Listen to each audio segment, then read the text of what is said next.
Boots. Boots on snow. Boots on cobblestone roads. Boots trailed by cigarette smoke. Bright red skin and horns comb the Blackwall city streets, a less than favorable borough. One that keeps one checking over their shoulder, one that draws eyes from unsavory types, one that has long known the struggles of day-to-day tires. Boots carry the figure up to a nearly decrepit excuse for a tavern. Rotted wood and rusted iron make up what one can presume to be the sorry excuse for a sign. A sign which simply reads, Reds. The figure pushes open the door with an extra level of care, making sure the poor sodden thing doesn't snap off of its rusted hinges.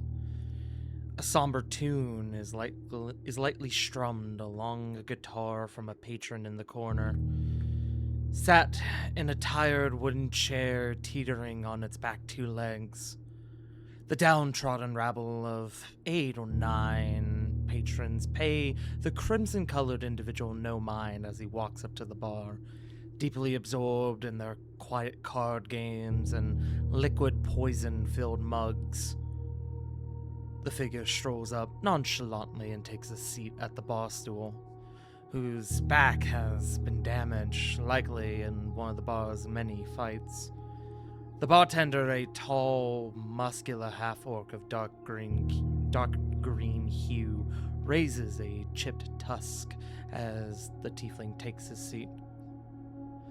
You still running this dumb ball truck? Thought you would have cleared out when the wood started rotting. The half-orc shrugs, his sleeveless top and suspenders fighting to keep together from the strain of Baldruck's musculature. I'd gather that the owner ain't returning home anytime soon. You drinking or flapping? Gum's too dry to flap. Need to wet my whistle first. The tiefling muses, placing a single gold on the counter. Without even consulting the patron for an order, the half-orc plops what is hopefully a clean glass on the counter. He pulls an amber bottle from underneath the counter and pours a hearty amount, the liquid's color resembling something that can only be described as swill. The tiefling lifts his glass and takes a healthy swig, the faintest essence of disgust or even perhaps pain on his sneer. Fuck! Whistle wet yet? Baldrick prods. Yeah, you could say that. The tiefling's words practically fumble from his breath. Then start flapping. I don't got all day, Q. Q takes a small stack of 5 platinum and slides it across the bar. He leans in close and mutters, Listen, I need a favor.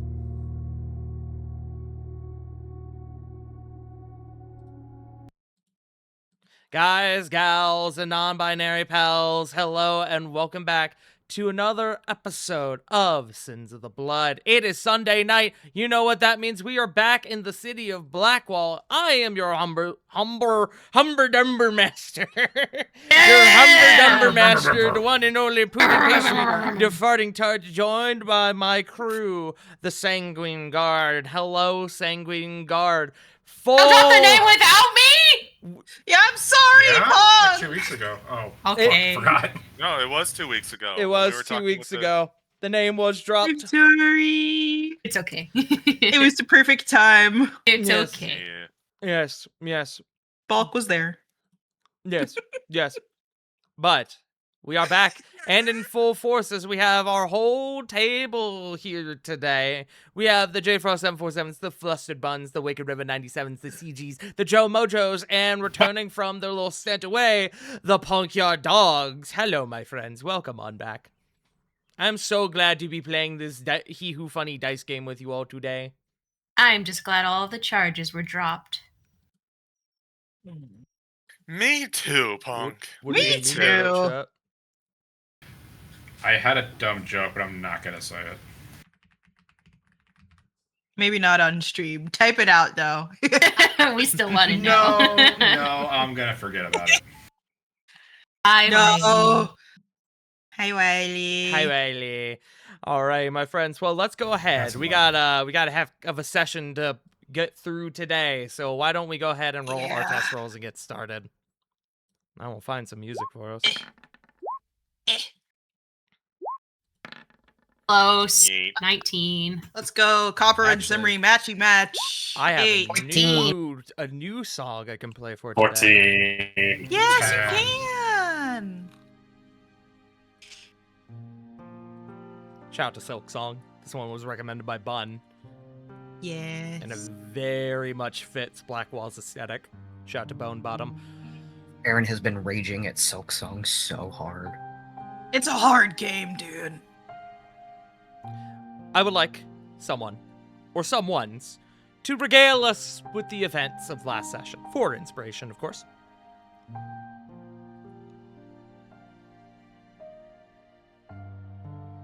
I should open my notes. That's the thing I forgot to do. Whoops. They're not in my Google Docs anymore. I can take a stab, and someone can pick it up if I miss out any details. Yes. Alright. We all split off to do our various tasks in preparation for the wedding on the 28th. Solomon taking another stab at trying to create on his woodworking skills. Pax trying to do firearms training. Lathan Copper helping to fix up the copper piece itself. Semri looking to find a temple, but to little success. Later Where on is in God? later on in the evening, Pact challenged and won against Gromosh the Viper in the fighting pit itself, with a small little help from Valen with a silly little invention known as the punch injector to even the playing field of the less than honorable Gromosh. Vespera Tanaka actually appeared, the champion of the fighting pit, giving a little word of warning just in case. And the championship match is set for a week's time. Copper learns more about Svetlana Barkov. Turns out that last name is tied to a Vladimir, a very renowned seafood chef in Blackwall, whose malnourished body was found in the bay. Last will apparently gave everything to a Tatiana. I don't have what who she was. There was to give. nothing. I want to say sister. Okay, nothing. Thank God. Nope. Actually, I It was believe his wife. it was wife. Yes. Tatiana. It was a Markov. wife. Thank you. Yes, and then but before the case ran quoted, everything was returned to the lady, but many of the items were confiscated by the Black Watch, and were never returned, and they were marked as evidence. Bastion gives a very stern warning to Semery when prodded. Semery having a lot of success getting past that mask that Bastion seems to wear. Apparently he's becoming a little... He appears to be very protective over Solomon for some reason. I wonder what that's for. That definitely doesn't mean anything. If I left out anything, I apologize. Anyone have anything they want to add? I am double checking. I did notice that one thing that was glossed over a little bit was that in the downtime, Solomon attempted to scout the university and was met with some severe backlash, causing a temporary blindness affixed to him, as well as an ominous message from whatever shut off the attempts at information gathering. The demons. Perhaps. It sounded like the demons. I do believe that was the only thing that was missed. So, both of you go ahead and take inspiration. Now. Thanks, I'm gonna need it. We, last session, ended off on the conversation between Simri and Bastien de Feu regarding their arrangement, as well as perhaps a little bit of gaslighting on Simri's part. Smile. Coming off of that conversation, we are continuing off into the night hours of the 26th of... the 26th of Wintercrest.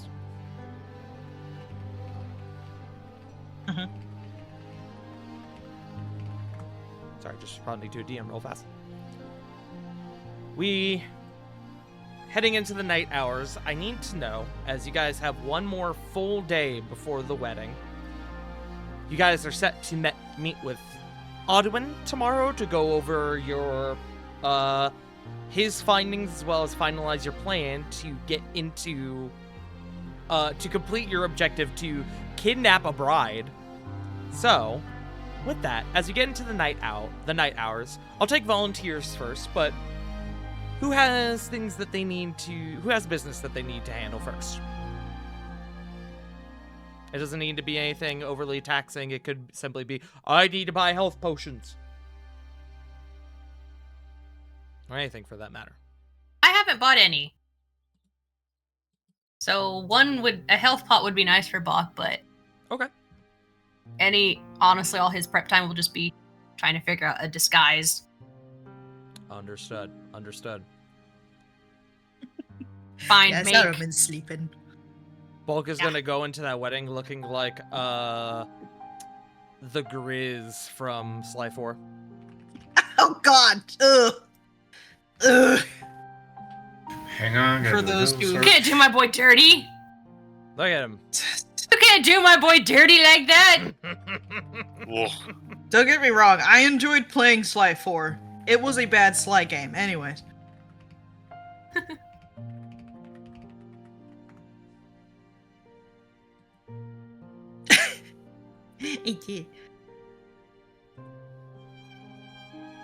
I'm not hearing any volunteers.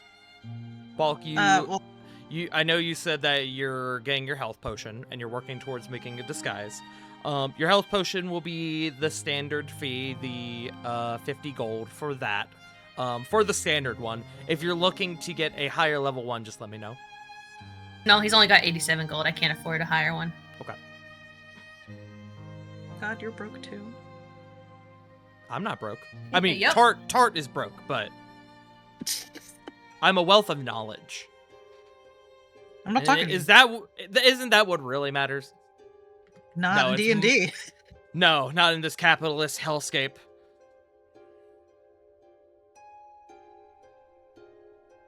Well, you already know what Simbri's trying to do. The last thing Simbri's trying to do before she You were goes going to be home. you were going to be Yeah. who I jumped to if nobody else had anything Okay. else. So, on that note, gives the other folks a couple moments to think. Simri, The fingers. Yes. we ended last session with you. We start this session with you. What would you like to do? Excuse me. Not burp into the mic. You are excused. Oh my God. Sorry, my sprite is trying to take me out. Give me a sec. Fighting those demons. While Simri is out, she wants to go check if Adder is around to just confirm a suspicion or two. Okay. You're heading to his regular hidey hole? Yes. Okay. You head out over to his hidey hole, where, upon entering, you, notice that he is in fact there today. Wow. But, in addition, you also notice that he seems to be quite disheveled.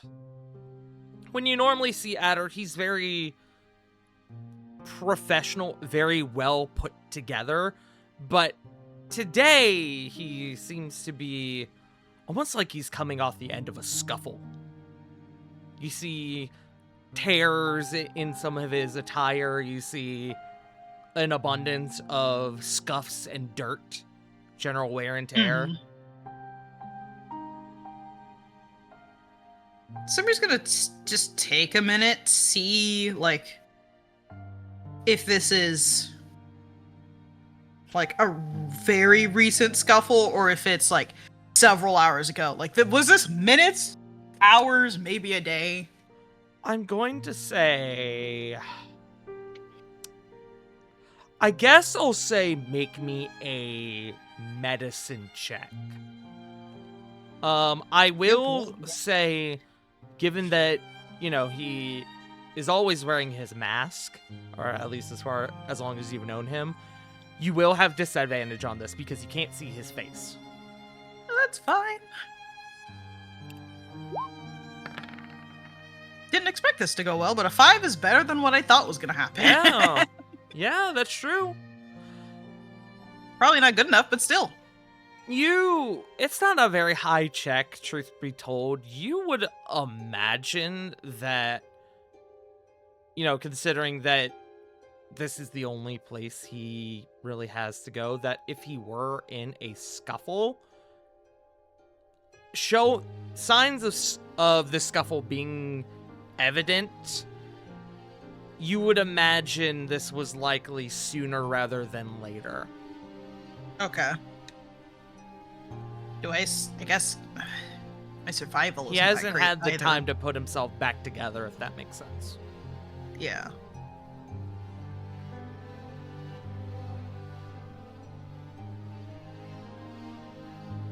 I guess I'll walk up to him. I mean, being careful.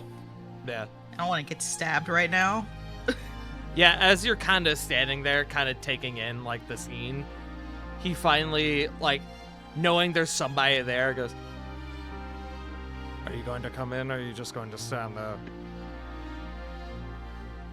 I was just seeing how fucked up you got. Jeez, dude, what happened? And somebody's gonna walk in.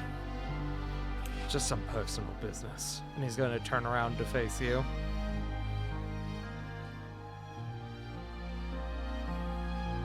Right. Okay.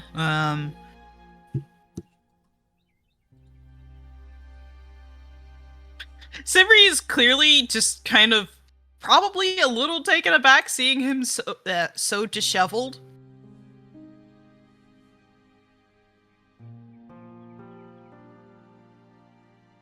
He is standing there, kind of just almost expectantly. He crosses his arms and he's just kind of like waiting for you to say your piece, Like- whatever you came like here for. Like an NPC waiting for you to trigger their Yeah. dialogue. Yeah. More accurately, like a parent waiting for their dumb kid to ask them something stupid. You want to see me do something cool? And then, like, jumps and Cool. does a twirl. Yeah, and then runs off. Simri will just cross her arms and will go, "I don't know how much you've heard, because I don't know how much you've been around, but there's, Laura's been having some thoughts." What kind of thoughts would those be? At this point, Simri's kind of just gauging. So I'm not gonna ask you to do the insight yet, but that is on the horizon. Okay. Also, Adder, Yes. the man's. Well, she's considering having a parliament in a few days. You can't really see the expression on his face given the mask and everything, but you do see he tilts his head upwards in a manner that definitely draws intrigue. It portrays intrigue. A parliament. What for? Between the shipwreck, the released serial killer, and everything else going on, it's getting a bit suspicious, and this is a great time for people like us to make money. Shit, I was wondering if the shipwreck and the killer running around were connected. Yeah.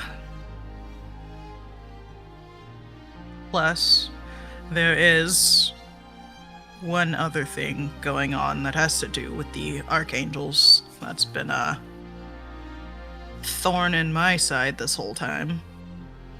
What exactly are you referring to? Now I'll do insight.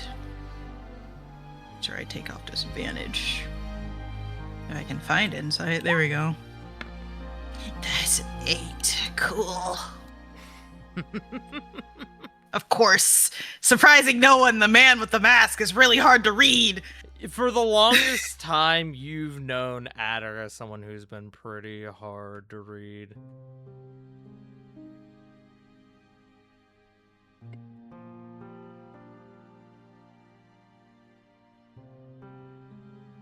Simri takes a small breath, kind of leaning against the wall. A wedding is happening. Less than 48 hours now, I think.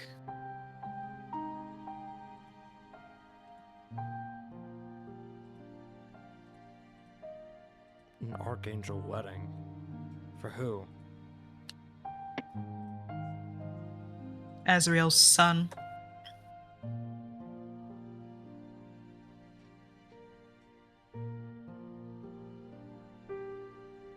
And a woman, a pink-haired woman.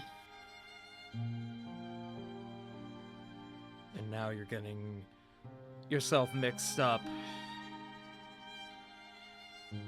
in pretty major Archangel business. Why? Well, it's that, or I stop being protected from the murderer that wanted to take me last time. What do you mean?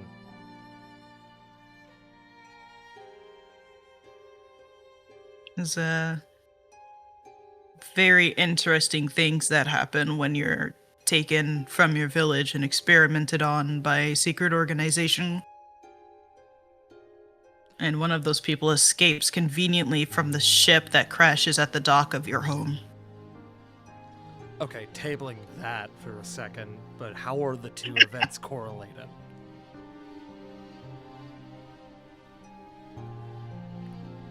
Being Above game, deputized he doesn't by know the that Duke. Fia was responsible for the shipwreck. Oh, yeah.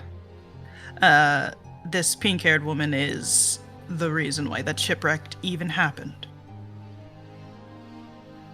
What? And she's got her Yeah. fingers in the Archangels. Yeah. We have our suspicions of what it's about. Most likely the destabilization of Blackwall and Reichenberg's bias. It's not the word I'm looking for, but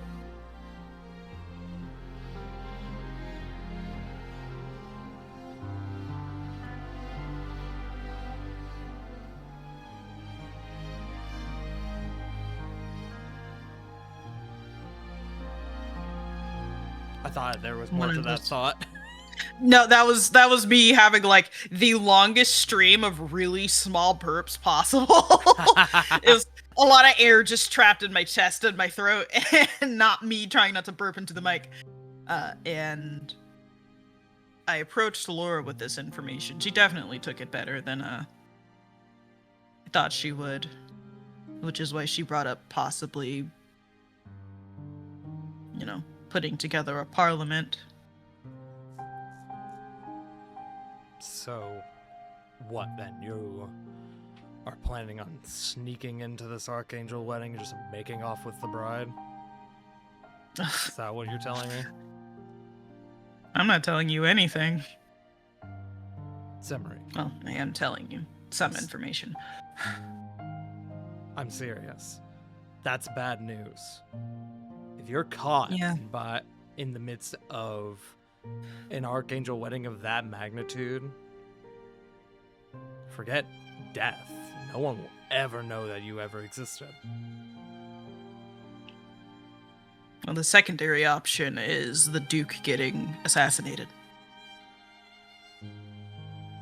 Again, another, like, kind of a general motion that just portrays the intrigue of what he's hearing. I'm giving the guy who likes information. The Archangels are planning to assassinate the Duke?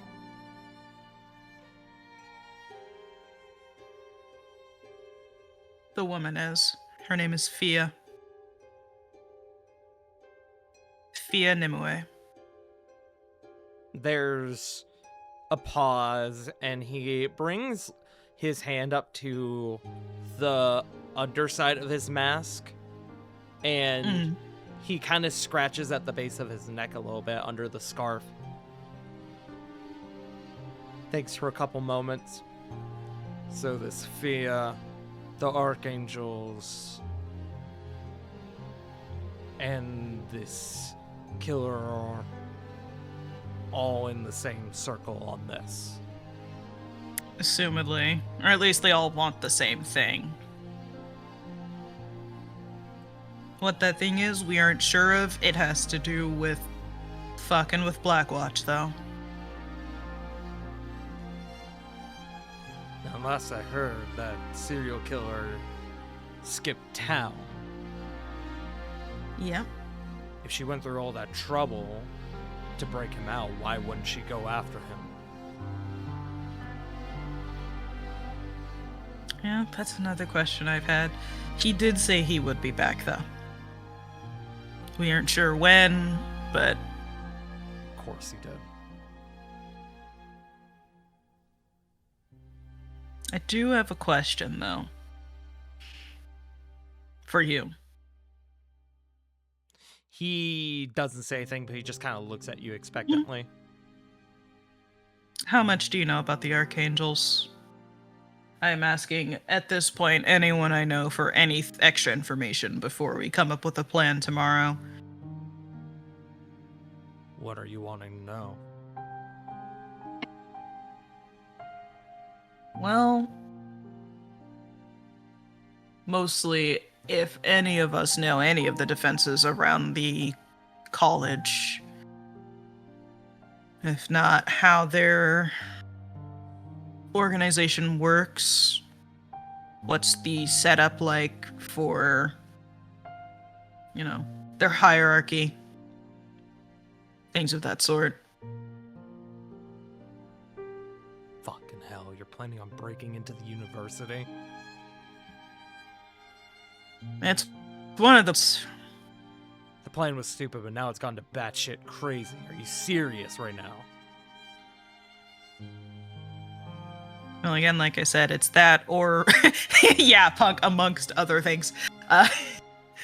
It's either that or, again, we risk the Duke's life with an attempted assassination.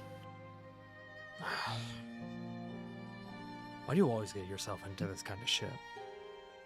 I didn't do anything. The serial killer came after me, and that has led to all of this shit.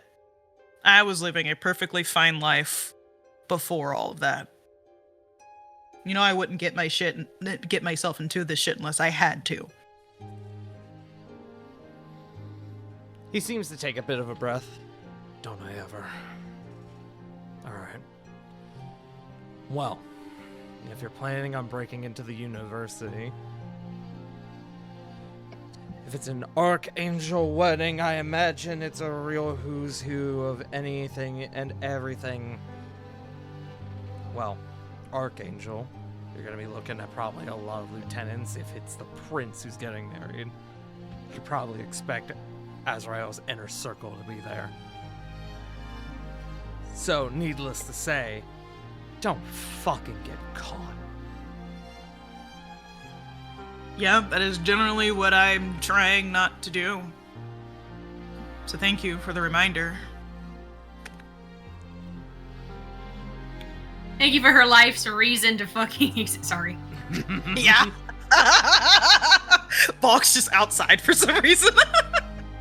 Just shaking his head. This dumb fuck.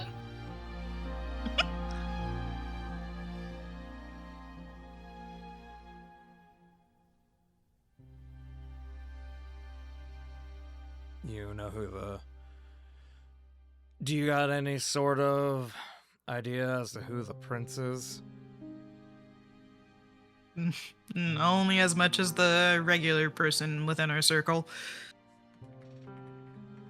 Other than what we've learned recently, he is semi-regularly seen as a pretty popular student.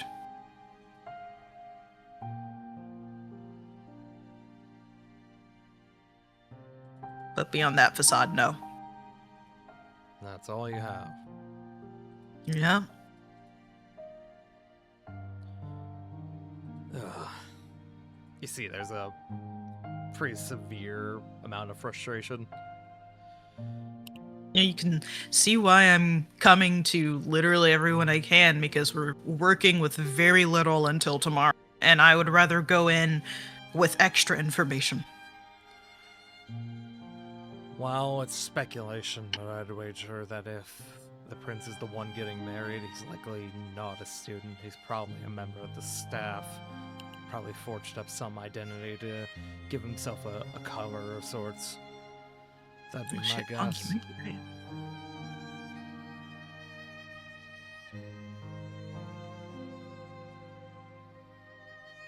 Do we have anything about what he looks like, his age, what he wears? No, because unlike you, nobody in the Night Owls is stupid enough to try to break into the university.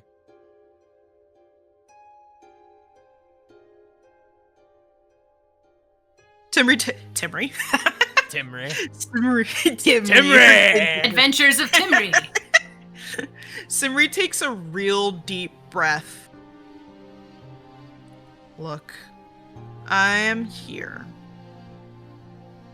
to be as neutral as possible right now with the information I have in my back pocket that I'm currently trying not to throw at you, because it could most likely make or break this conversation. Just give me the fucking information without the insults and I'll be on my way, so you can fix yourself up and act like nothing ever happened. Make me a persuasion check. Yay! Oh my god. Like a sneeze. Ooh, 21. 21.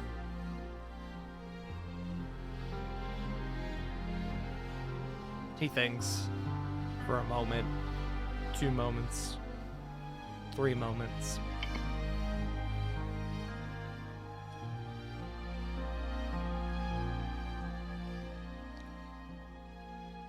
There's a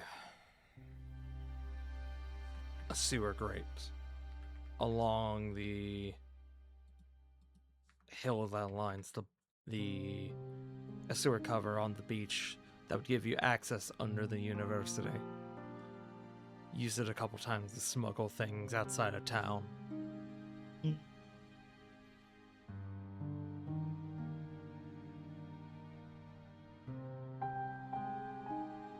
That's good to know. Probably are gonna have to use that then. Well, I certainly wouldn't use the front door. Guest list is probably going to be pretty tight. I would imagine they're going to know anyone and everyone who is coming into campus. Most definitely. At least I'm not using the front door. I never do.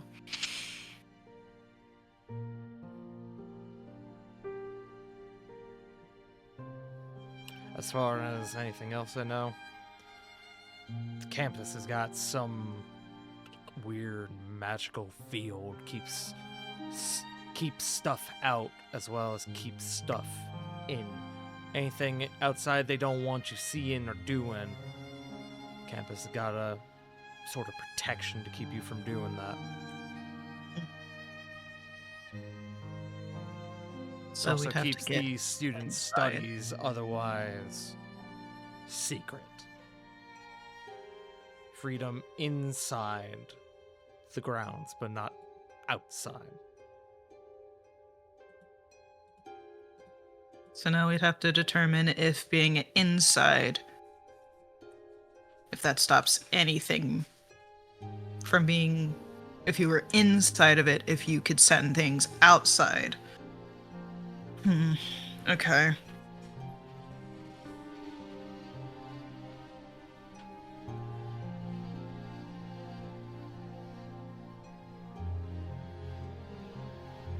Simri just thinks for a moment. Kind of rubs her jaw a couple times. You can see there's a moment where he almost kind of like gives in. Hold on, let me. Shit. Raise your eyebrow. Let me get you something. And he is going to go over to what is kind of a makeshift cabinet in the corner. He's going to open it, and you can hear inside the clinking of glass and vials and various things. And he is going to come over to you, and he is going to give you a vial of this pretty clear liquid, kind of like just off of what could be regular water. Don't open it. This is a special concoction. The moment it touches air, it evaporates, turns into a gas. This is a little special concoction I picked up for when I need to get myself out of trouble. Just hold on to it. Fun. Simri. Yeah. Yeah. You have been given Essence of Ether. Oh, nice. That's not how you spell that word. There we go.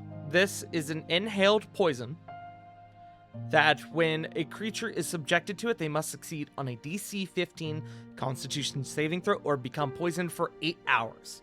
The poisoned creature, while under this effect, is unconscious. The creature wakes up if it takes damage or if another creature takes an action to shake it awake.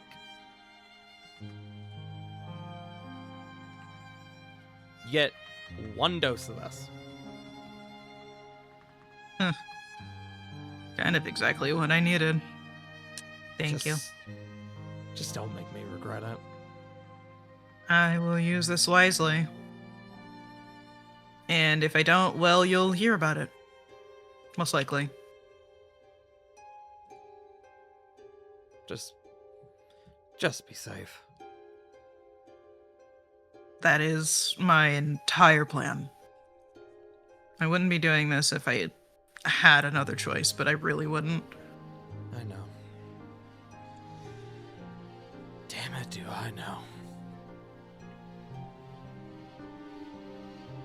The secret for a secret. Well, not really a secret, but just a real big thing that happened recently is the Duke knows every single crime I've ever committed.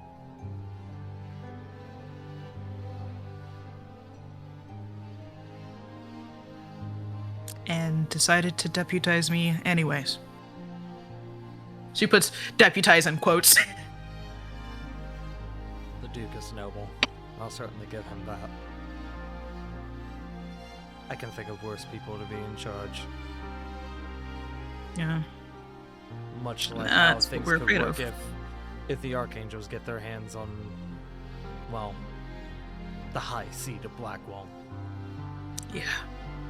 And I'm pretty sure that's what they're going for, so.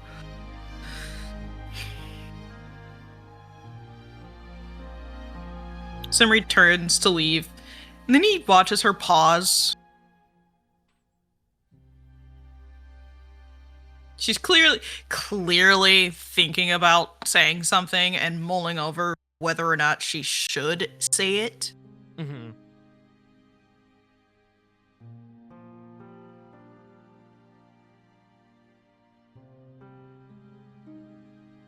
As a show of good faith, because I think it would be unfair to hide the fact that I know this about you,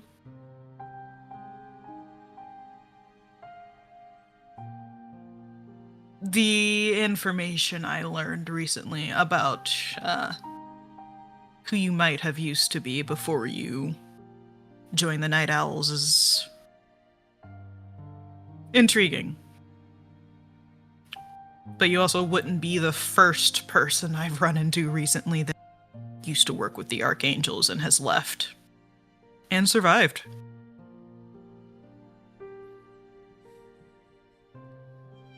He takes a deep breath. Not proud of my history. We'll leave it at that. That makes two of us. And Simri will, what is that? That is the wrong folder, or wrong file. Simri will toss him 6 gold. He'll take it. And she's gone.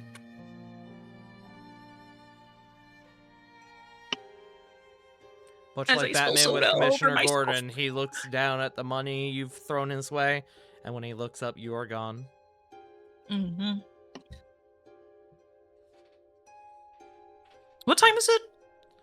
It is in the not overly late hours, but it's definitely past sundown. It's about 8 at night at this point.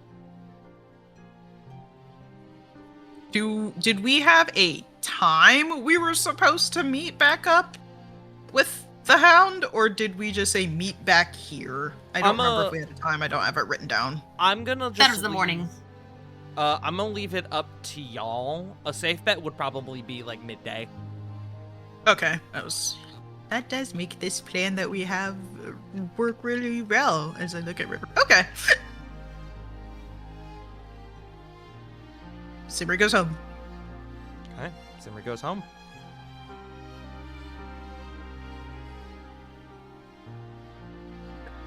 Alrighty. Anyone else have any business for this evening?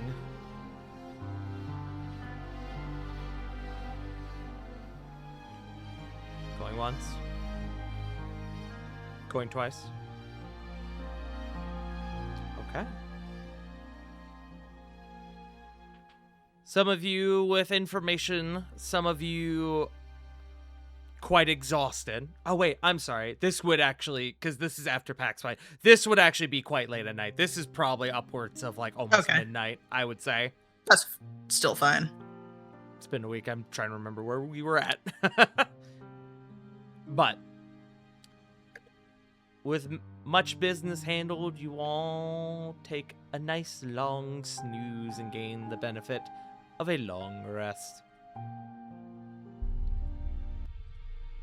The next day comes. It is now the 27th of Wintercrest.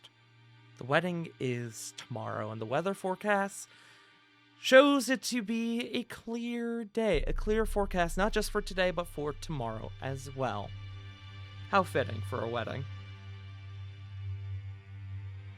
Now, before you guys have your meeting with Odwin,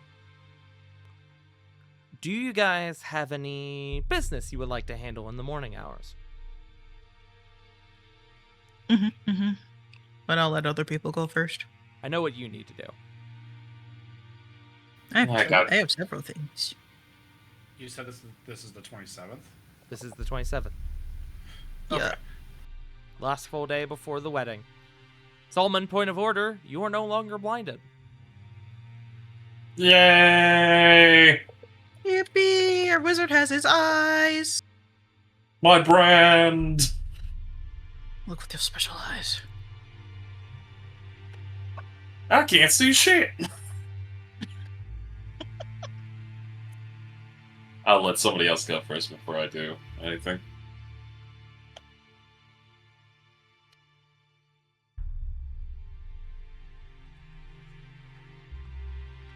Copper does not have anything for the morning. Maybe just like focusing on repairs and seeing that he gets as much done with that at the beginning of the day, knowing that this evening is going to be pretty busy. But again, that's nothing. Yeah, Pax got nothing either. Lath will be like probably out and about not like early in the morning. Probably just like generally exploring, maybe looking for coffee or something. A notable point for Copper. Copper, you receive a mental message in the early hours of the morning from Odwin. Interesting. Things are getting tense down here. You all know the place we can meet. We were planning to meet at the crow's nest, right? That was the original plan, yes. He responds, "The crow's nest at noon." I was like, "The crow's nest at noon."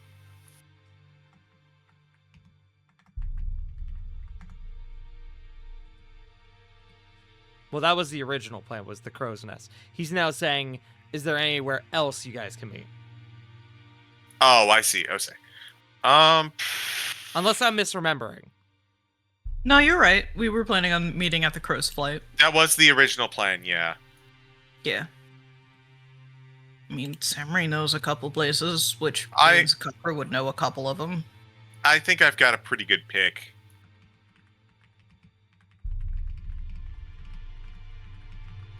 The graveyard should be relatively empty today.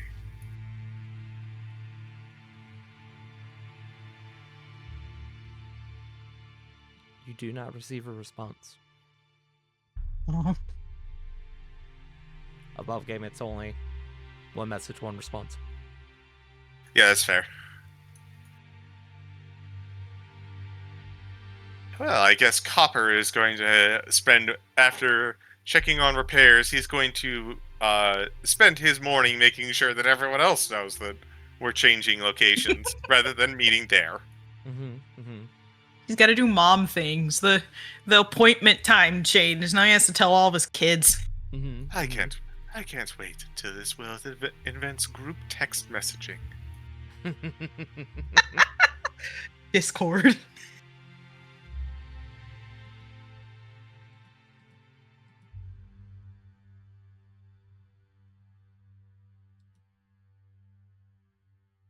Anyone else have anything? Could I check in with the tower to see about the spell scrolls? You are able to acquire the 2 spell scrolls that you all had ordered. Noted. So that would be your spell scroll of, of Dispel Magic and Fireball. Yay!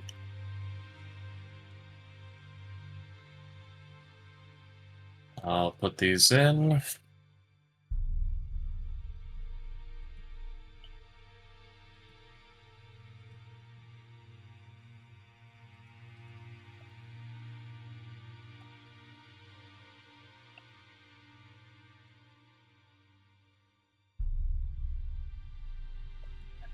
Alright. Barring that, the only thing he'd do is probably continue to work on the woodworking stuff, but that'll be for when we have more time. Okay. Understood. Anyone else?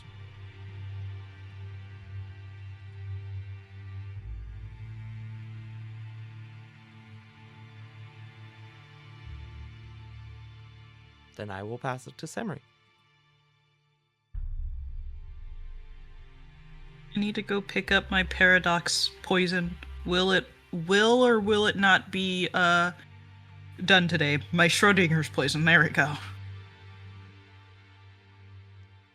Which poison was this that you had ordered? This is the one that she was working towards to see if she could find I'm sorry. the base. The way you said that, I thought you meant like you had ordered something. No. I mean, this is technically custom ordered because I paid 20 gold for. Yeah, so. And you ordered This this doesn't have to be RP'd. You ordered this on the 25th, correct? Yes. Okay. She said Understood. minimum 2 days, but Mhm. it could be longer. If it's Mhm. longer, it's fine. If it's done, even better. She does convey to you that she does need additional time to experiment and look into it, but she has made progress and has determined that whatever this mystery component is, it is one, magical in nature, and two, very old. Okay. Interesting. Mhm. I will pay for the next 3 days, so 30 gold. Okay. Understood. And then the second thing that I didn't tell you about, because it came up with it the middle of the night, I think. Mm-hmm. I did ask you about it, but I didn't tell you why Simri's going to the library. Because Oh. I had asked you if there are any bookshops around. You said there is a library, so we're going to the library. Mm-hmm. Mm-hmm. Hey, interestingly enough, Yes? when you arrive at the library, you actually end up bumping into Lath, of all folks.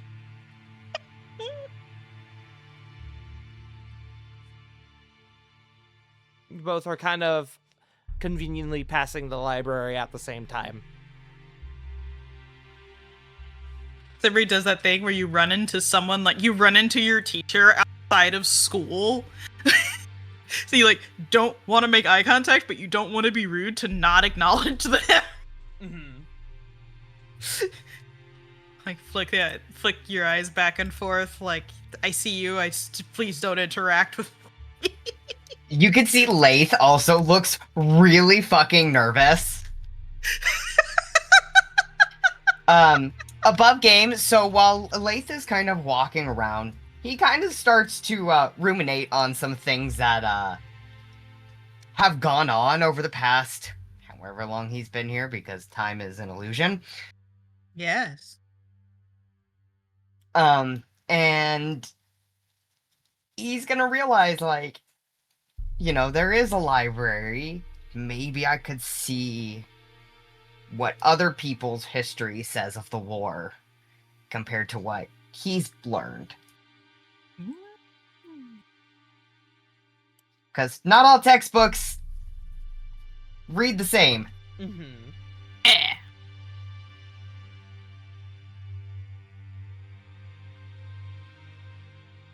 Excuse me. And Simri's going to see if there's a smut section. Because if she survives this, she's gonna need it. That was not on my bingo card. Not gonna lie to you. What a way to de-stress after a high-stakes mission. Read some Yeah. smut. Read Drink some some wine. smut. Hell yeah. While Lath is walking over to history and sections and stuff, he does notice that Semri makes a detour.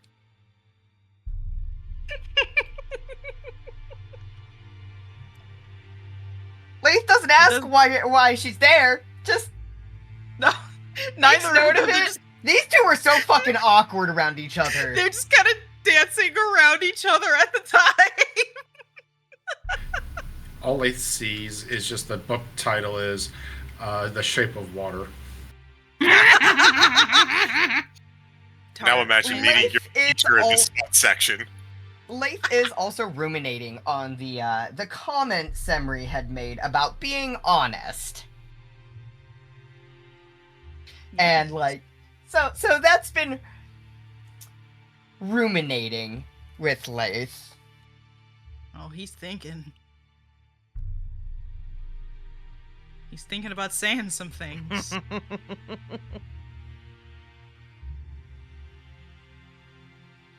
Oh, I just don't know how Lath would bring it up, because I don't know how I'd bring it up.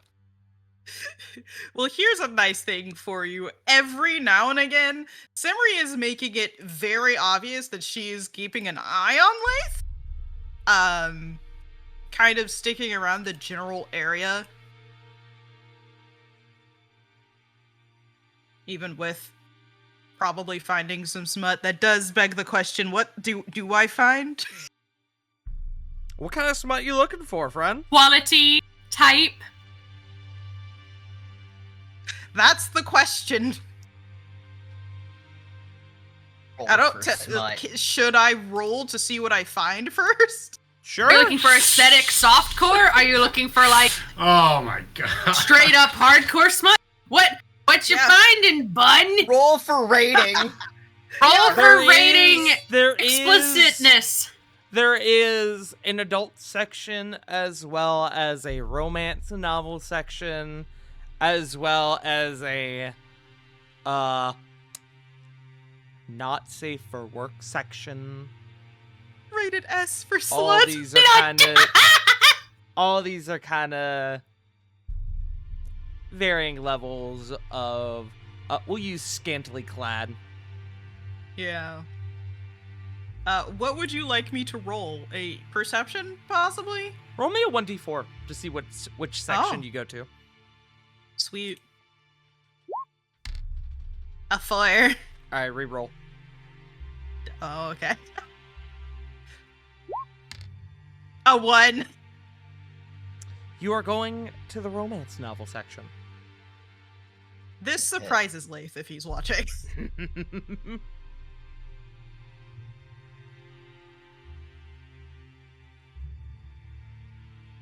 Actually, I'm gonna roll to see if Lath is actually like paying attention, or if he's more so looking at what he's trying to find. Yeah. Okay. And I will actually choose to roll with disadvantage because he's focused. Okay. So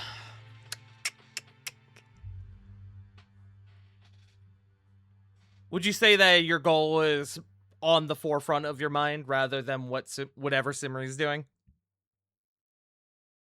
Yeah, and if like he notices that Semri's like watching. Mm-hmm. I'm gonna have you just roll straight, and we'll just make this even down the middle. Low, you end up focusing on Simri. High, you're more focusing on your goal. So make me a perception check.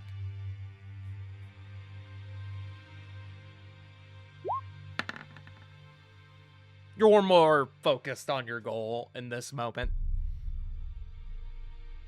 Yeah. It tracks. See, that's why I voted for the disadvantage because of my I mean, X. if you want to be distracted, regardless, you can just say you choose to fail. I'd allow it. I don't want it to.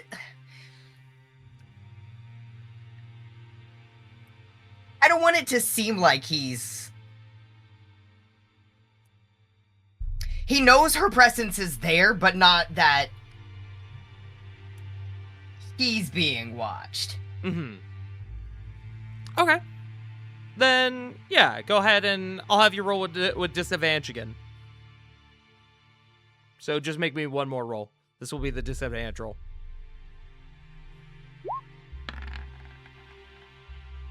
You're still 15. pretty focused on your goal.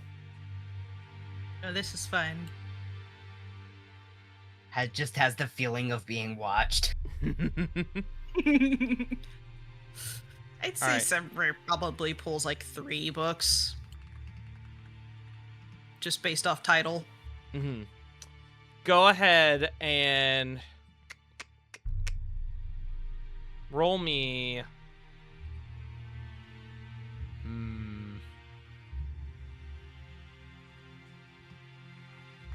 I'm gonna say just roll me 3 d20s. Oh, okay. I'll do them one at a time. 1, 2, 3. A 2, a 13, and a 7. Wow. All vastly different rolls. Alrighty. The first is a book named Becoming My Future. Mm-hmm. Sounds self-helpy. Mm-hmm. The second is one known that is referred to as the Silver River.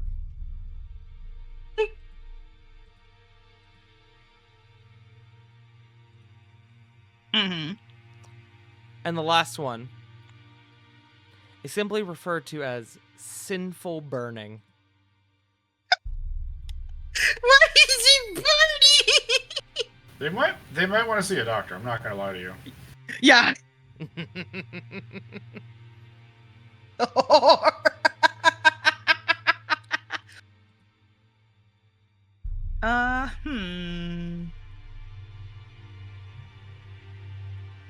Yeah, Simri is going to take one of these and drop it down right into Leith's hands and walk away. Which one are you giving Leith?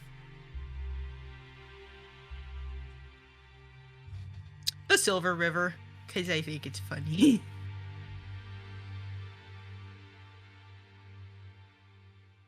Leith He was did. really confused for a moment.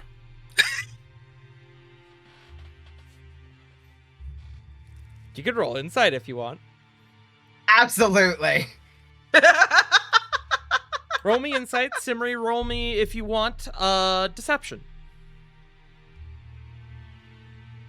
No, I won't. 18? What would... It's very obvious. Go ahead. It's very obvious that Simri wants to talk. You're not sure about what. Just as bad as approaching it as you are. I can't imagine what it could possibly be.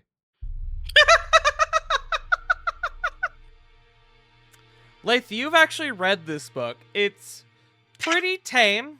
Definitely not one of the saucier reads that you've read, like Encyclopedia of Erotics. Or The Lusty Lore.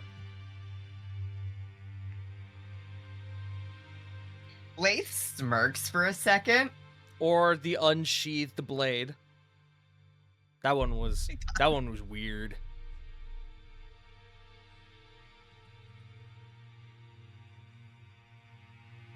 Leith smirks. Oh, I've read this one before. Mr. Shea's farm. Or like Mr. Gay's farm. Ah! God. Ah! Happy Fred. Yay. As far as your own journey in this library, Leith, you said you were looking for history books on the war. Which war are you referring to?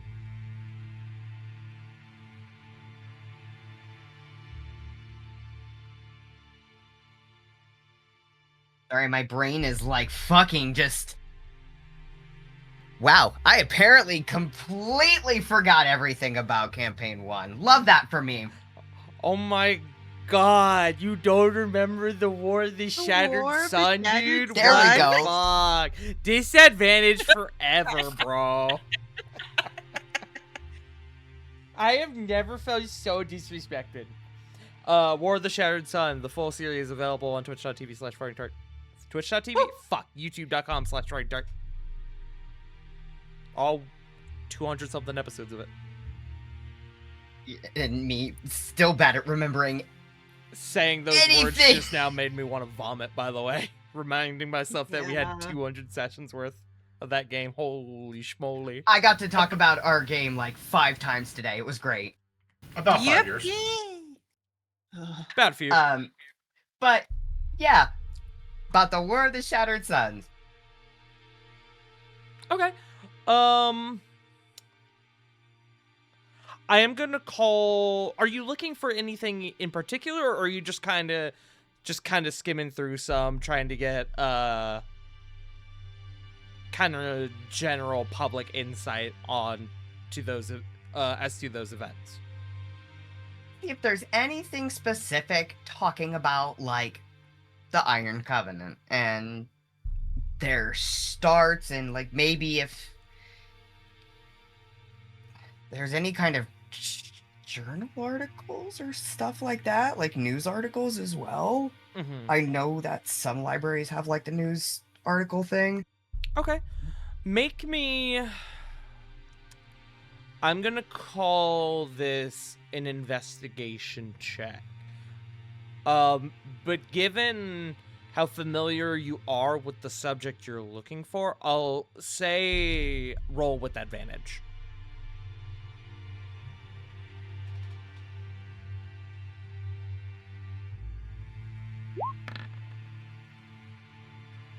Ooh.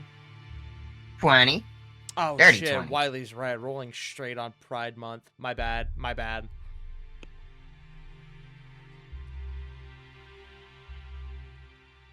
You are able to, in what you're looking for, you find a number of historical records and books, some even being biographies by some members of varying factions of the War of the Shattered Sun. You see notes on the exploits of one Exilia Regalia.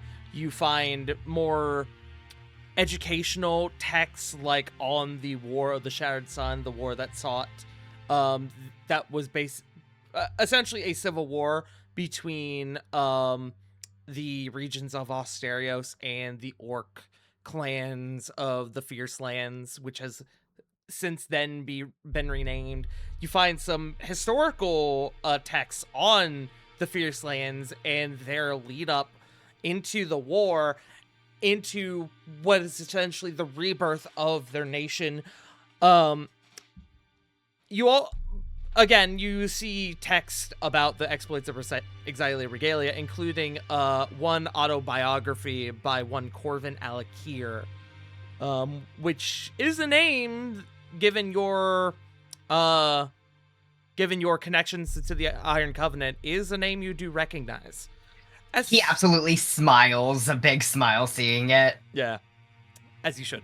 As far as looking up texts about the War of the Shattered Sun in its relation to the Iron Covenant, a lot of it is text in this, just because this is how this investigation is sort of going. A lot of it is text kind of talking about where the members of Exilia Regalia went following the assault on the city of Paradigm in Zandaria, as well as the culmination of how the organization began as a method of combating the Hellfire Assembly while the events of the War of the Shattered Sun and this battle against the Hellfire Assembly was going on. As far as more opinion-based pieces on the Iron Covenant as a whole, a lot of it is seen very favorably. There are obviously the odd opinion of, oh, these are just fucking global cops looking to take away our rights and that sort of thing. But you know that the Covenant is meant to be used as an overall force of good, and a lot of that is portrayed in the writing that you're seeing, is that that's how a lot of people have come to see the Iron Covenant, as well as the Iron Covenant has been very open about their intentions and deliberations. The Archbishop Diana LeBlanc has been very forthcoming about operations within the Covenant, information that involves kind of general public knowledge, that sort of thing.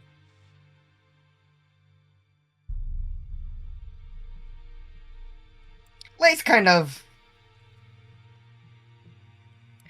it's not like a frown, but kind of a, what's the word? Disappointed? Yes. Like my father is in me. Yeah, me too. Damn, same. Punk. But gives like kind of a disappointed look. Wow. All right. No, Punk, Nice! it's okay. No, Punk, just it's okay. I made a similar joke yesterday. It's fine. Oh, so he's gone, so I it's can't make fine. it I anymore. just wasn't expecting it. Continue. We cry God. laughing.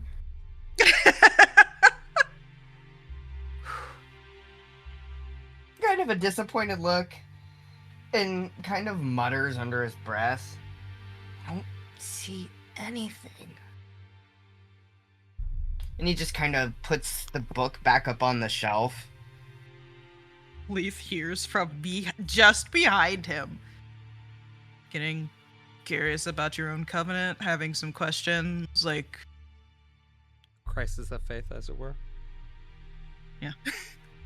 Now, Laith, there is one additional aspect I need to include about your investigation check. Most notably in regards to the War of the Shattered Sun. Though the texts that you have found primarily talk about the war rather than the conflict between Exilia Regalia and the Hellfire Assembly. And to that end, in the references of Exilia Regalia and the Hellfire Assembly, a lot of names are kind of left out, almost seeming like it's intentional. As far as these texts go, they're not fully related to the purpose of the text, if that makes sense. Yes, it does make sense. Dude, actually, Look- honestly, truthfully, if you're looking to get more information about their exploits, probably one of the best sources you can get is probably that book from Corbin.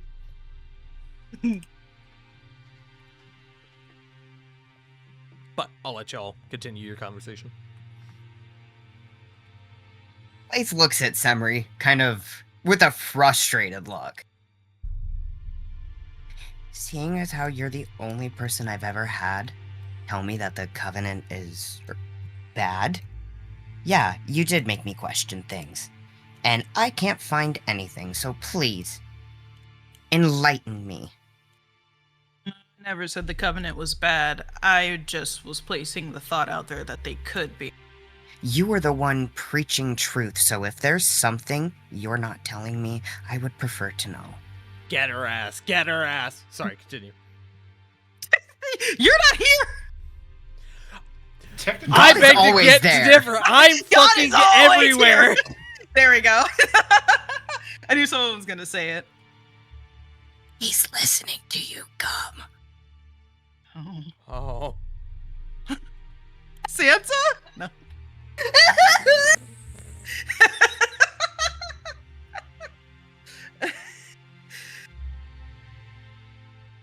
Again, I never said that they were bad. I just said they could have been based on my experience.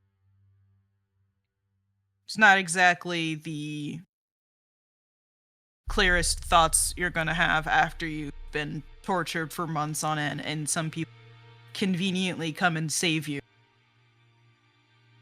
But everyone you know is dead. And then 8 years later,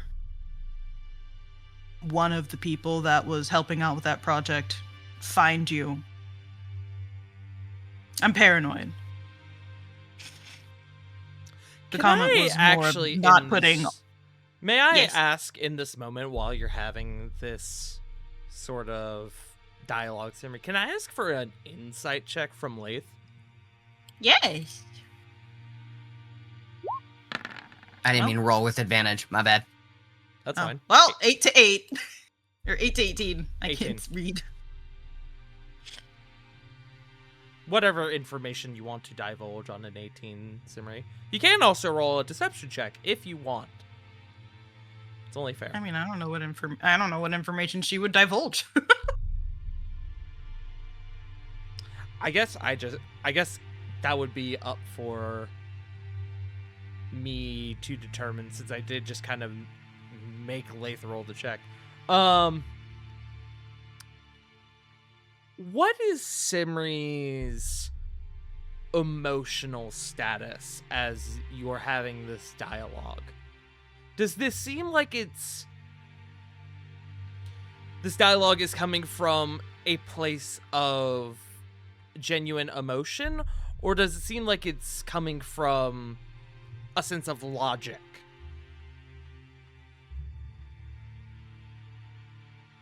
This seems like a process she's been through. Is this trauma venting? It's not trauma venting.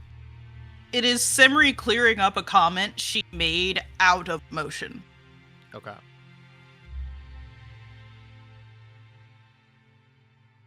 In other words, I didn't mean it, boss. This is what the wording was off. I may continue.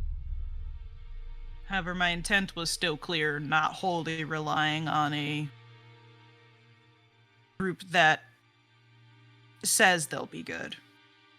Clearly, I'm not relying on them, seeing as how I'm the only one here. Well, not anymore. He's not even in the city. And I was told to stop pursuing. I have to give him updates. That's about it. I don't have anyone else here.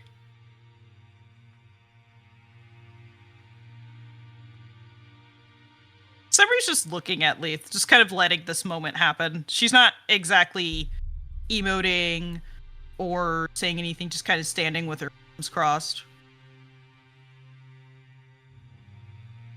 I get you have secrets. We all do. You said honesty. I want honesty from here out. They saved my people. They saved my city.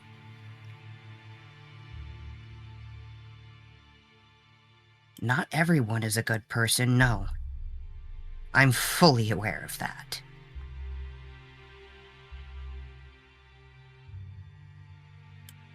I don't know what happened. I can only know what you tell me.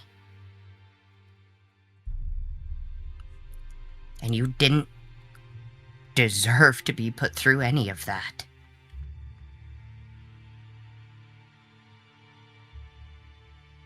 Well, it's nice to know you're not only a goody two-shoes with a positive outlook on life.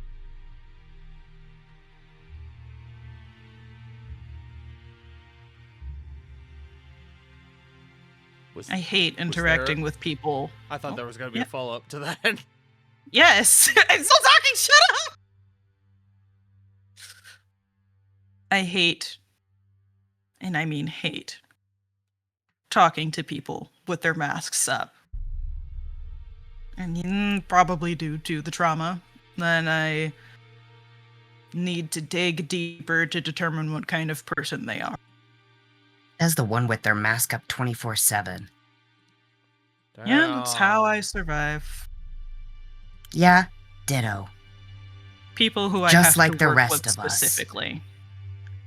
Just like the rest of us. You've been here 2 weeks?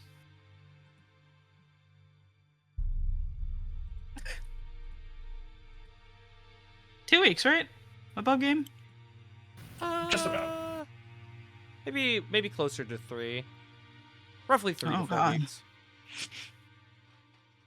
No, 3, maybe 3-ish weeks.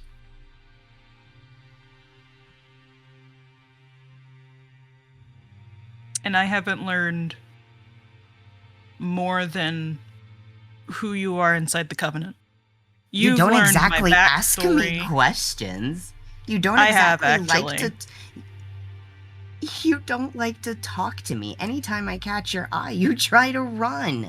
There's a distinct shh from someone about 30 to 40 feet away from you who is at their own little table, like reading a book.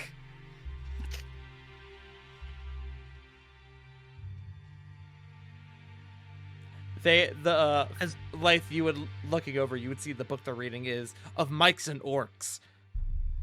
Nice. Now that's a good one.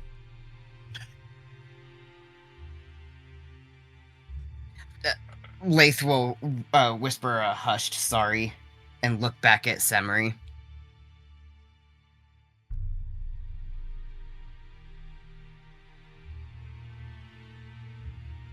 I meant it when I said I was an open book. It is not my fault that you don't choose to talk to me. I get you're afraid to open up to me. I'm new. I'm scary. I'm 5 foot something. Sure, I'm so fucking scary, right, Semery?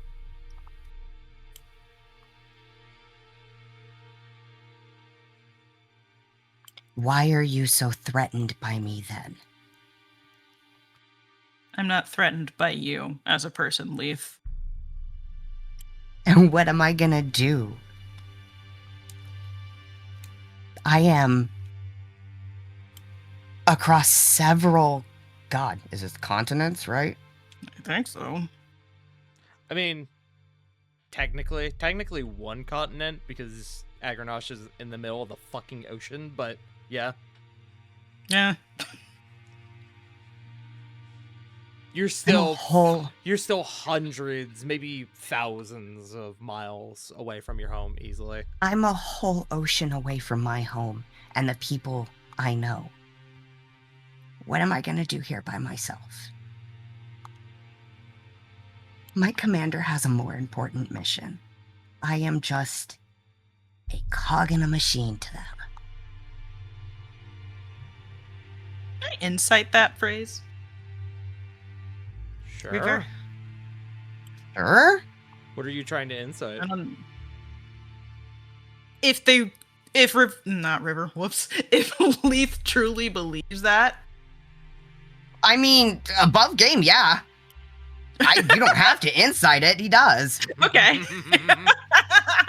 Life is very open. Yes. No, I just wanted to make sure, like, if there's anything deeper than that, you know.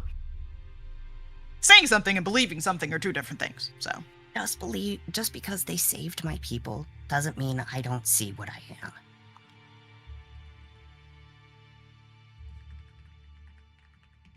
So you stay a piece upon on the board for what reason then? Brought peace.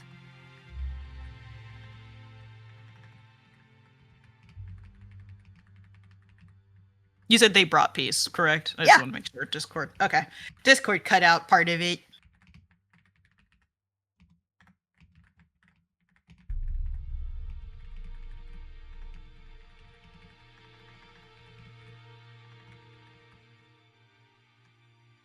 Simri is currently just thinking. Maybe it's because I don't exactly think they saved me. I mean, they got me out of the situation. Sure. But I have nothing left. I don't even know where my mom is. Dad's gone. The rest of my family could have been killed in the rest of the war in the 8 years I was spending trying to put my life back together. I don't see peace. I can only see the shattered pieces that were left behind that they can't pick up.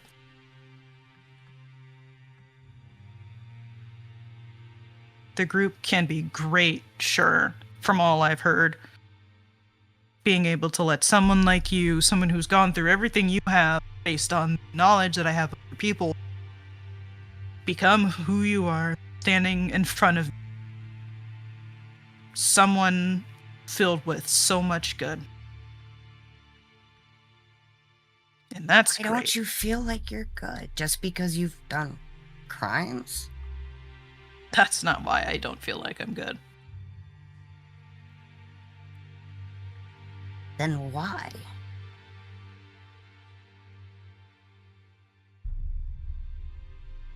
That would be cool if I had an answer to that question. That'd be really cool But I don't. if I do. really cool if I didn't have imposter syndrome. Yeah, right? But I don't.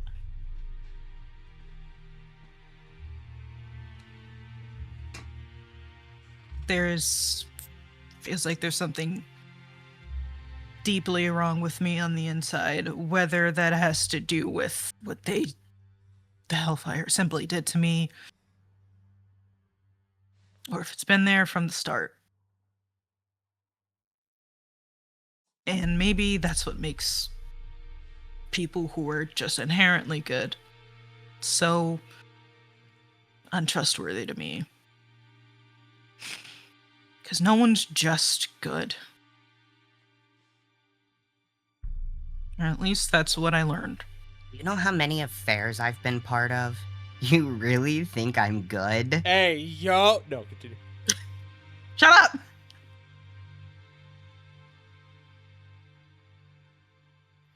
Do you know how many men I've had to tell their wives? I'm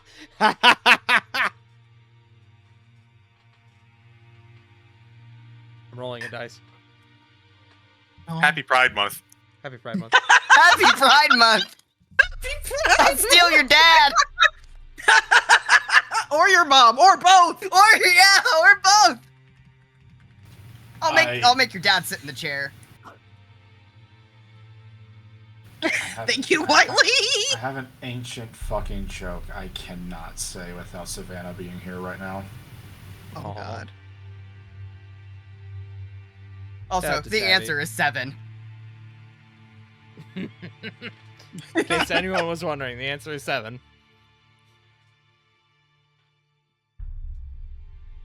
I am not all inherently good. And that's what scares me. Not just with you, with anybody. Anyone who I interact with could have the ulterior motive to take me back to the place where I experienced the worst pain in my life. I don't remember faces. I barely remember voices. I don't remember what any of it looks like. Just the pain. And if I start to trust somebody, and even if they work for an organization like you, they could turn around and give me up to the people who changed me for the worse. You think that Copper would ever forgive me? May I, in I'm this sorry. moment, Yes. may I ask for one more insight check from Lath?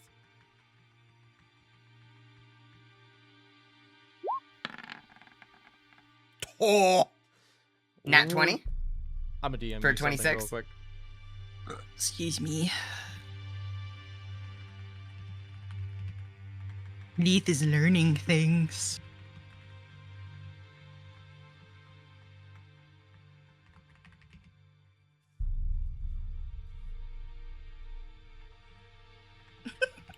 Yeah, correct. More than Exactly. just not forgive you. Yeah.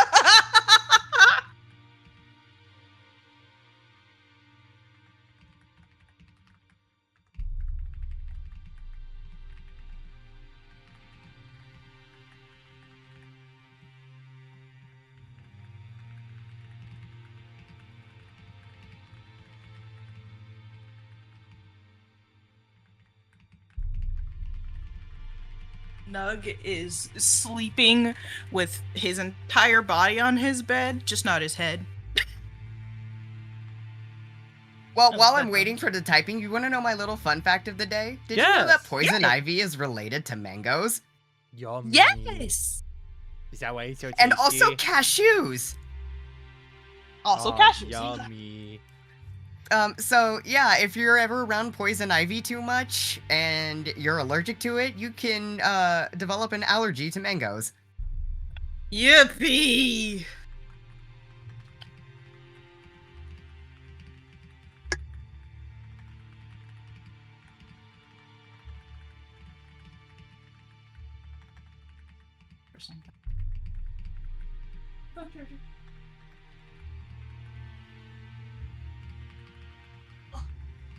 Now I'm real interested. I'm getting a paragraph or something. Mm-hmm. I know, right? What's happening?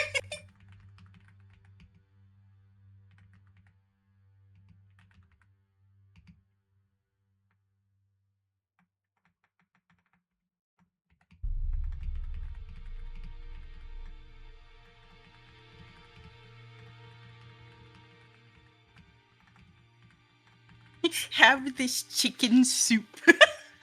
Honest dishonesty. Yeah.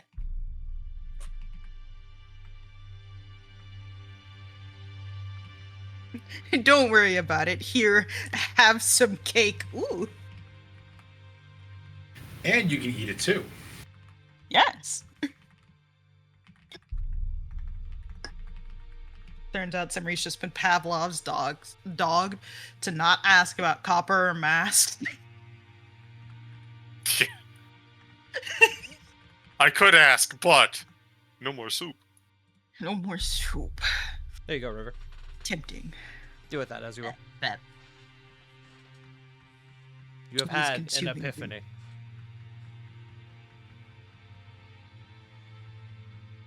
He's consuming knowledge. not only would Copper probably hunt me down, I think everyone would. We all care about you. Sure, I barely know you. But it doesn't mean I don't care. And if you think for 1 second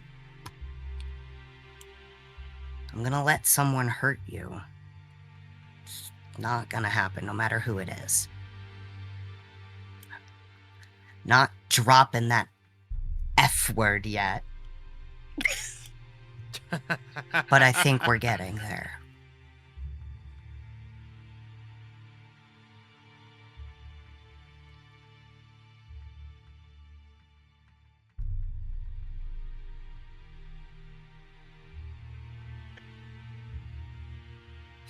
Correct, Joe.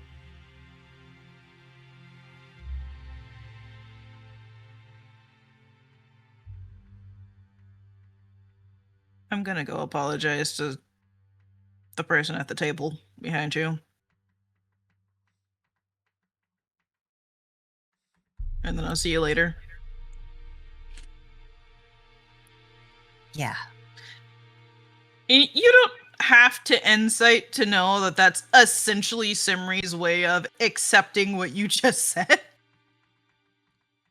Yeah, I'd count that with the fucking nat 20 insight they just rolled a minute ago. Yeah.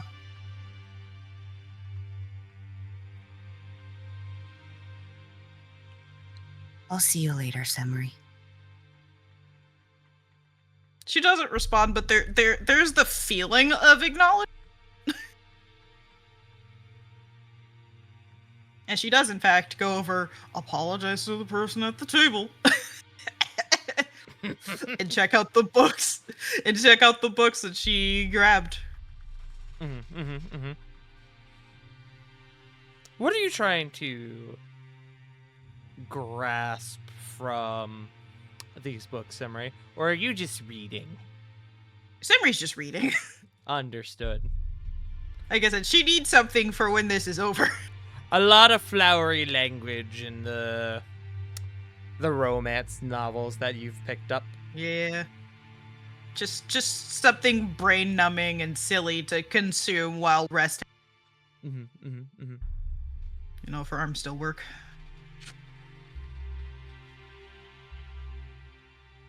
And then she goes back to the copper piece. I believe you had one other matter of business that you needed to handle today. Well, that's at 7. That is at 7. You are correct. My bad. My bad. You're right. My bad.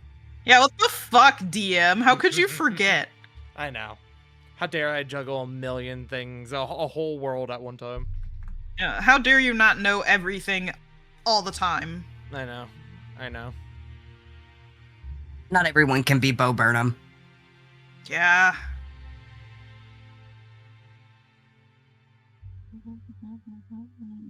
Alrighty. Anyone else have any business to handle in the morning hours?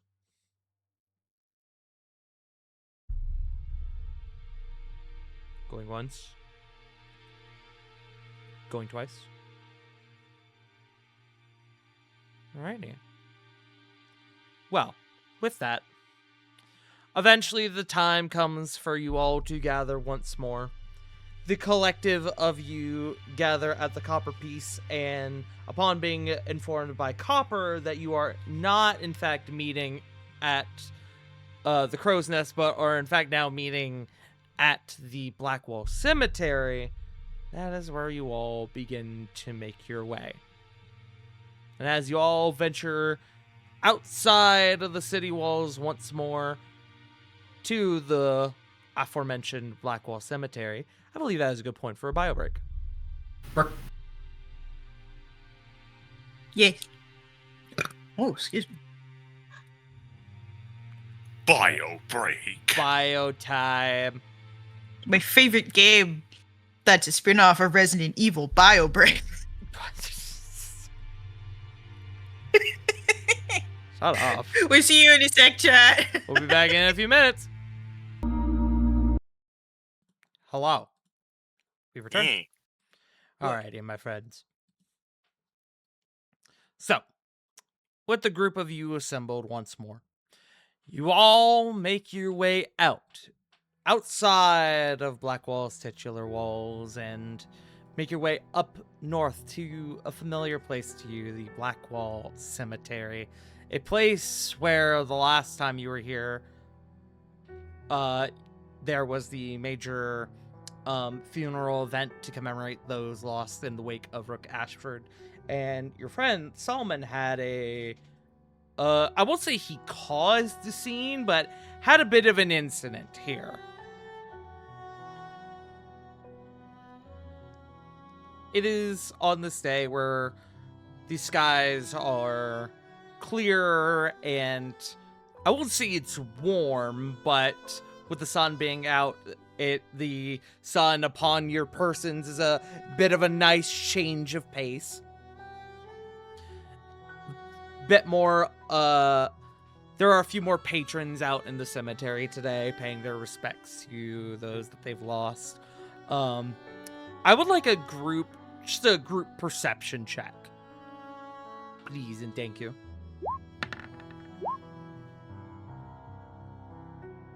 Lucky 22. 6, dude. 12. 15.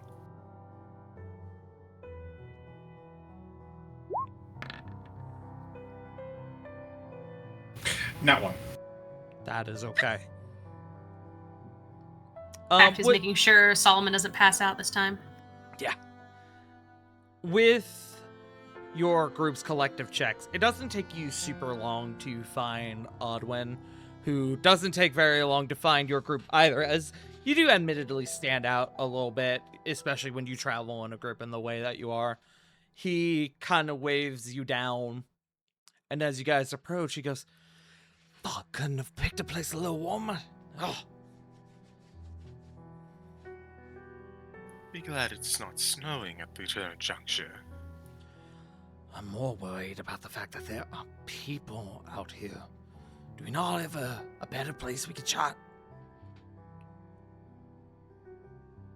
Places I didn't want potentially us meeting together and being connected to. It was spur of the moment. I was expecting to meet back at the Crow's Nest after all.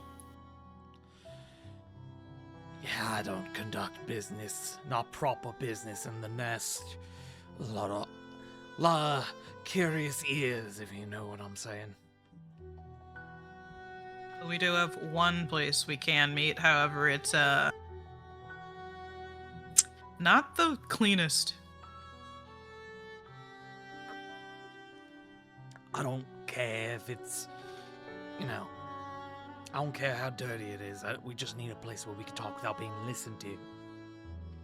Hope you like the smell of death. Simri's gonna go to the the crypt that we found. At least the entrance of the crypt that we found our way into to find Rook. Most notably, the crypt has been blocked off. Motherfucker. it doesn't look like there are currently any active patrols on the outside. You can't confirm if there are not still Blackwatch on the inside. Presumably in this way, since it's blocked off, you would assume probably not, but there's no way to tell without going inside. Mm-hmm. Oh, So, you meant, anyways, you meant here, Samurai. no, there's probably not going to be more of a private area in a graveyard than a crypt, especially this one. Don't really know if there are patrols, but I highly doubt it. Oh, me. And Copper will send Mist on ahead invisible to just see if there's anyone nearby or inside. Okay. The door itself to this crypt has been blocked with a chain and a padlock, so you would have to break in to get in. But honestly, the chain and padlock is enough of a symbol to tell you there's probably no one inside. If there is, they've been locked in, and that's not great. No! That's fair. Now, Well, you are out in public. While there's not a ton of traffic, as it is a cemetery, you would still need to attempt some form of discretion to get into the crypt without being noticed. This is a thing that I do. I also can probably just make it so that we're disguised. Yeah. I mean, I could stealth and pick the lock. Okay. We'll start with that. Go ahead and make me a stealth check, Samurai. Wow, yeah, dirty 20. Thank God for that. Feel sufficiently sneaky. Then I will ask you to go ahead and make me a Thieves' Tools check to attempt to pick the lock.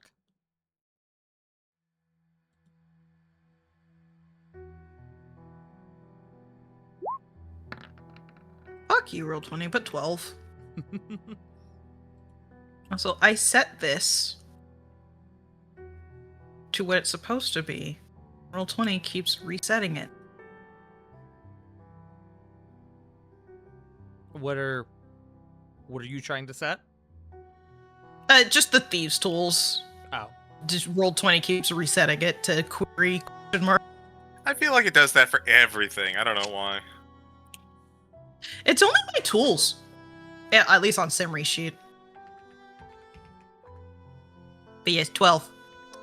12 is not enough. You are currently in the midst of attempting to finagle the lock open, but Going to... you're struggling. You get the impression that if you push too hard at this rate, you might either get noticed or you might snap your tools. Yeah. I'm just gonna add a d6 to that using a psionic die. That is much better. That's a 7. 17. Now, can you add your psionic die after you've been told that it failed? Yes. Okay. Yes, I have to know if I failed to roll the psionic die. Understood. For psionic knack specifically. A 17 is actually what you needed. Yippee! So you're getting a little frustrated. You're kind of beginning to feel the pressure, especially with your friends kind of waiting on you, like we're going to get fucking spotted. And then you finally hear and the lock pops open. Gonna take that for now and lock it back up when we come back out. Okay. As you all are beginning to make your way into the crypt, I would like a group stealth check to ensure that you guys aren't noticed. Do I have to make another one or am I original one play? I'll say that your original holds, Samurai. 9. Looking hacked, dude. That is a 20 from Odwin. So 2 passes, 1 fail. Stealth checks, guys. Yeah, I'm this is just for trying everyone. to have anything. Yeah.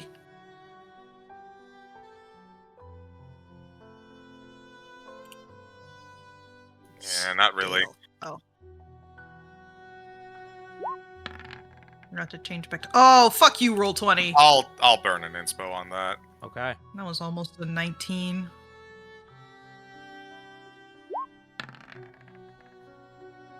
Oh my god. Not much better, but it's not a nat 1. Yeah, Okay. it's not on that one. I have 2 passes, 2 fails. I still need bulk and lathe.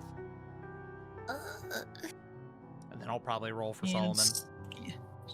I almost said Samamim. I'm sorry.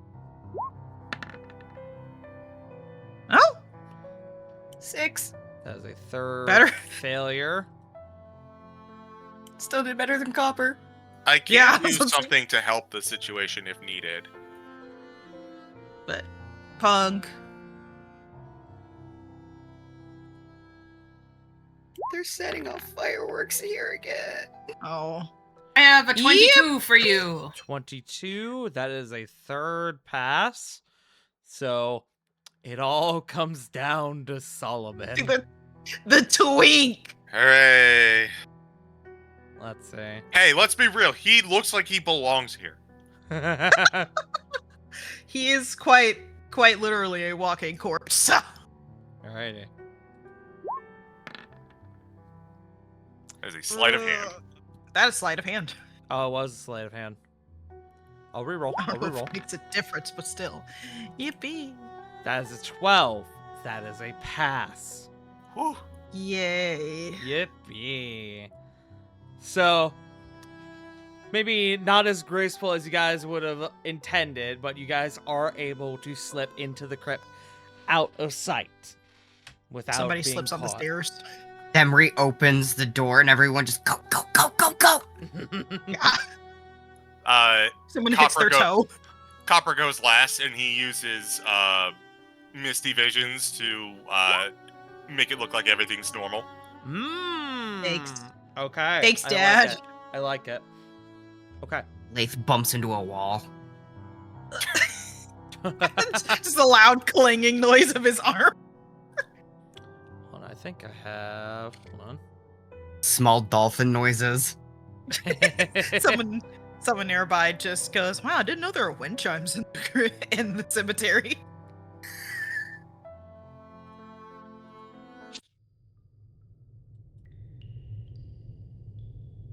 There you go. You guys make your way down into the crypt.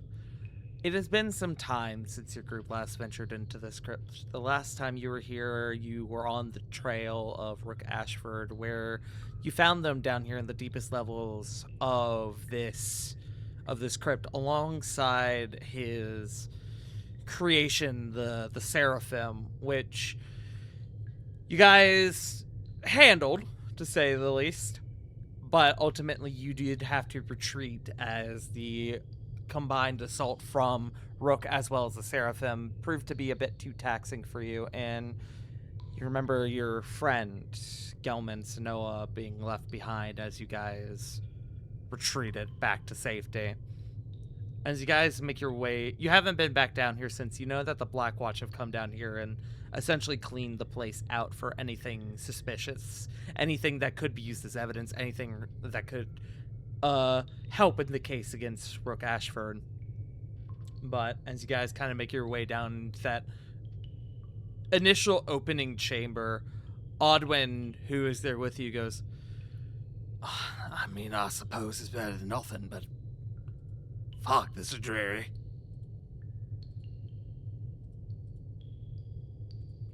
But I guess dreary was more of the right word than dirty.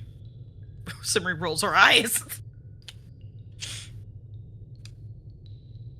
I mean, yeah, but outside of public eye, and you know that's what we like to see. I'd actually wager, unless the Black Watch still does their regular patrols, this place wouldn't be too bad for some sort of staging ground.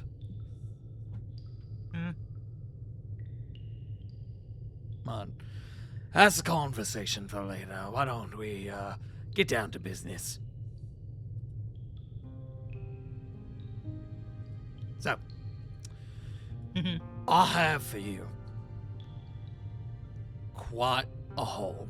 And you see he pulls out, he like, or rather shows it off now, a large multi-pocketed bag at his side. And you watch as he dives into one of the pockets and starts pulling out a menagerie of things. Also, I call this a bag. This is more of a backpack. Mm-hmm. Above game, it's a handy haversack. Nice. Nice. But he begins pulling out things like files, photos, dossiers. He starts pulling out bits of gear. So, let's start with the goods. I got you all quite a few, well, fun little items for your escapade. And I will do this for you guys above game. You guys are going to acquire a rope of climbing. Yippee! This is for general group use. 1 rope of climbing. 2 potions of poison. So the thing about this is that the potions of poison look like potions of healing, but they are in fact not. I'm also gonna give this to you all in the in-game chat, so don't feel like you Yeah. have to write this down. I'm about to give it to you all. But alongside those, he's going to give you 1 set of goggles of night, 3 scrolls of disguise self, a wand of pyrotechnics,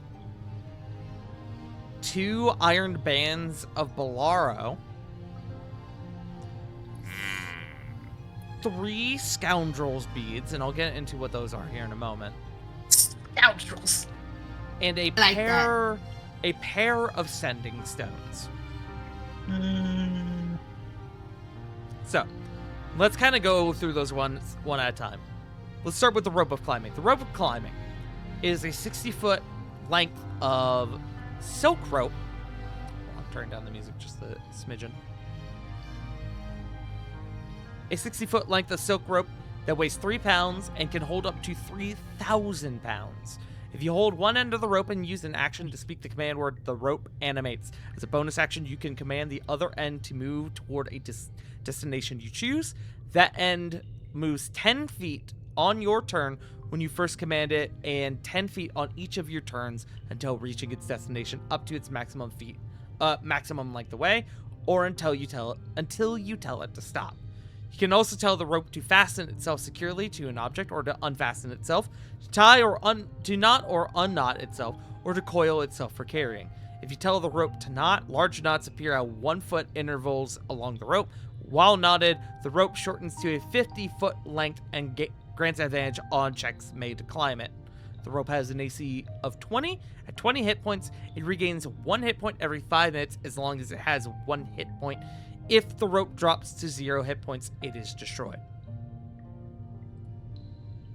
So pretty nice.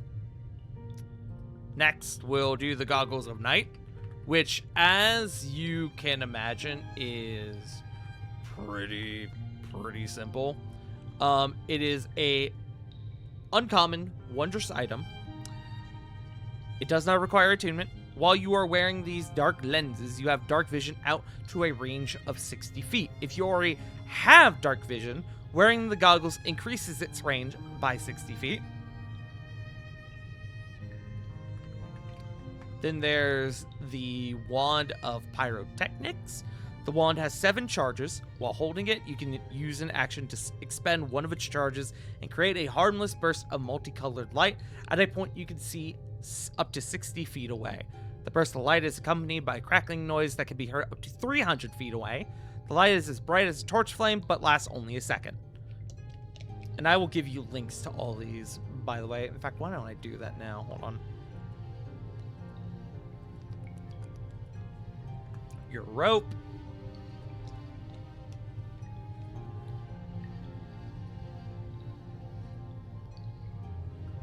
Hold. your goggles.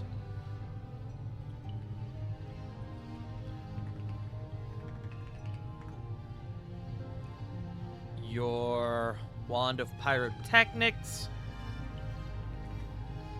And then we will move on to the next item, which is the Iron Bands of Bolaro. So some of you might remember from the last game the Beads of Force that you had. This is pretty similar. Ah. So it is a rusty iron sphere that measures about 3 inches in diameter and weighs 1 pound. You can use an action to speak the command word and throw the sphere at a huge or smaller creature you can see within 60 feet of you. Make a ranged attack roll with an attack bonus equal to your dexterity modifier plus your proficiency bonus. On a hit, the target is restrained until you make a bonus action to speak the command word again to release it. Doing so, or missing the attack, causes the bands to retract and become a sphere once more. Once a creature is restrained, or a creature including the one restrained can use an action to make a DC 20 strength check to break the iron bands, etc., etc. And then, lastly, there's the Scoundrel's Beads. Scoundrel's Bead is a small bead that, or otherwise, a other clothing adornment, which looks innocuous. As a bonus action, you can attach and throw this bead into your square or another square within 30 feet. The creature occupying the square must make a DC 14 Wisdom saving throw or be unable to make sound, speak, or cast spells with vocal components for 1 round. The affected creature may choose to automatically fail their saving throw, and once the bead is used, it is destroyed.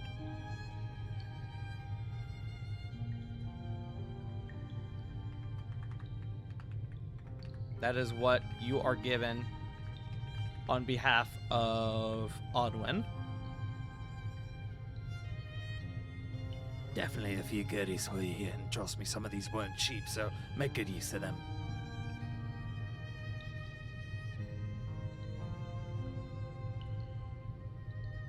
Copper, if no one else, will kind of like scoop them up and just kind of like take their note, take their number, give an analyses, and just, inspect them.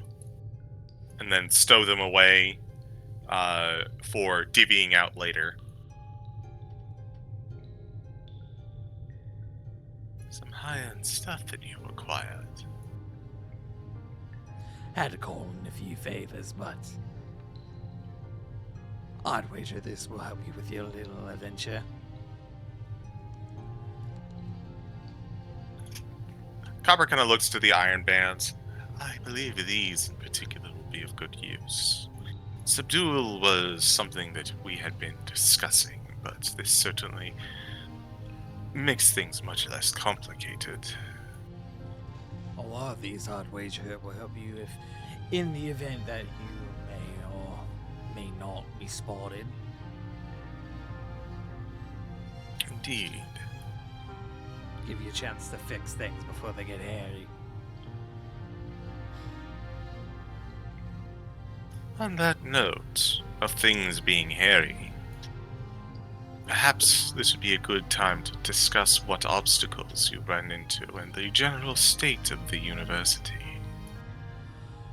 I wasn't able to acquire a decent enough map of the campus grounds, but I was able to get a small list of the facilities. Pretty standard stuff. Dormitories to the east.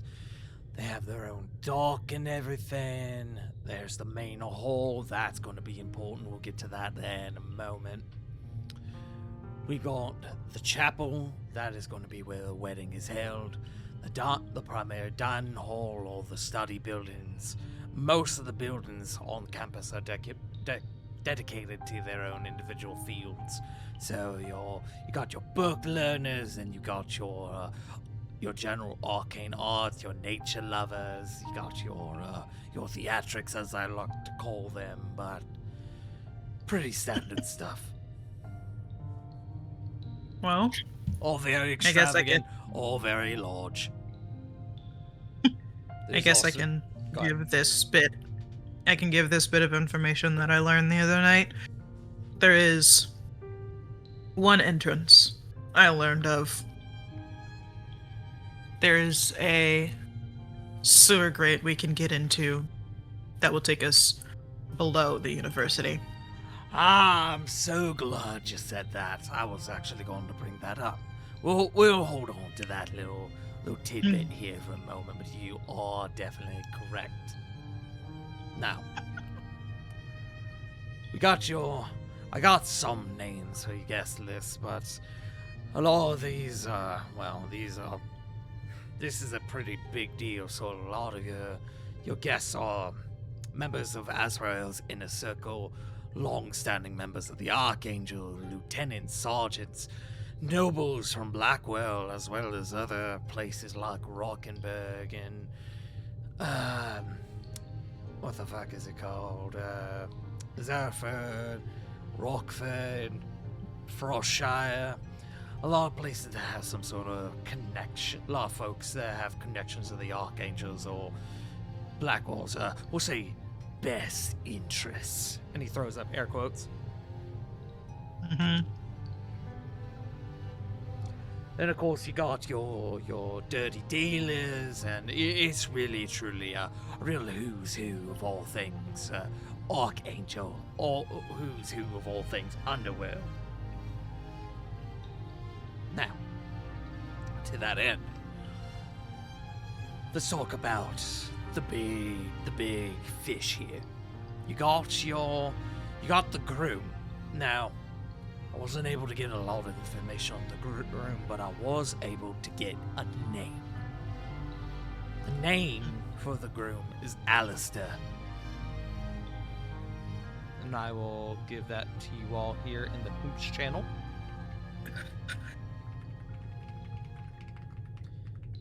Joe?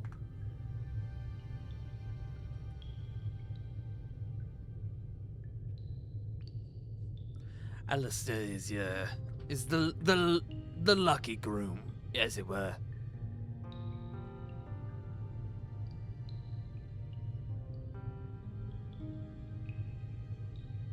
And then you have your bride to be, or your mark, as it were, this Thea Nimue. Little is known about your mark. She's pretty new on the scene here in Blackwall, but as far as I've been able to learn, she's been hanging around for roughly about 6 months. Best I've been able to tell, she's originally from Rockenberg, but haven't found much evidence to support that claim, but too many coincidences, you catch my meaning. Now, I did find an interesting little tidbit as I was looking into this wedding. Little bird told me that this is actually an arranged marriage. Meaning that whoever our lovely bride-to-be is, she's got pretty major connections. This wedding is no coincidence. This is a business deal.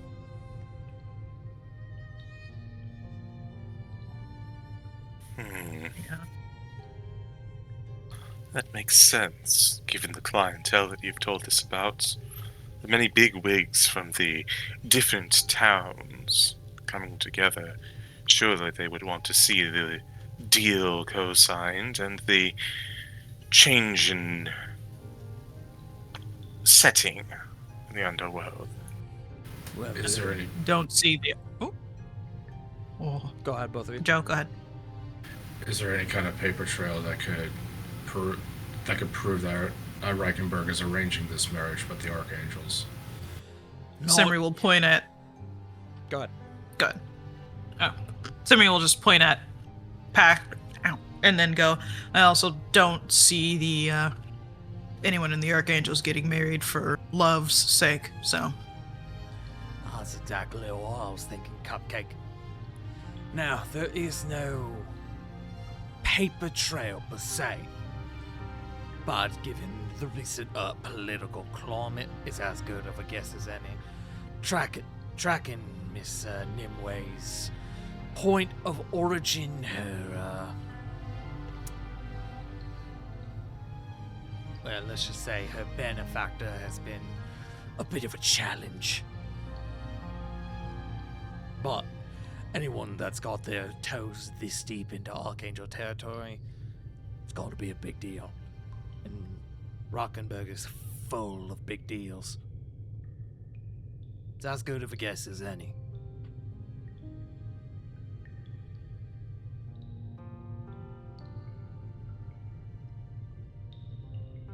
So it does. Go ahead. It appears as though our theory of sabotage is becoming more and more true.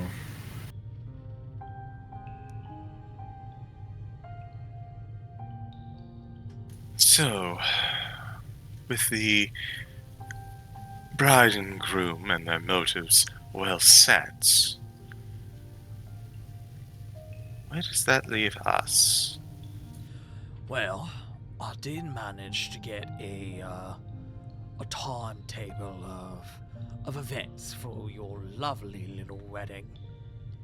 And I'm going to post this in the library, so don't worry about marking this down. Yep.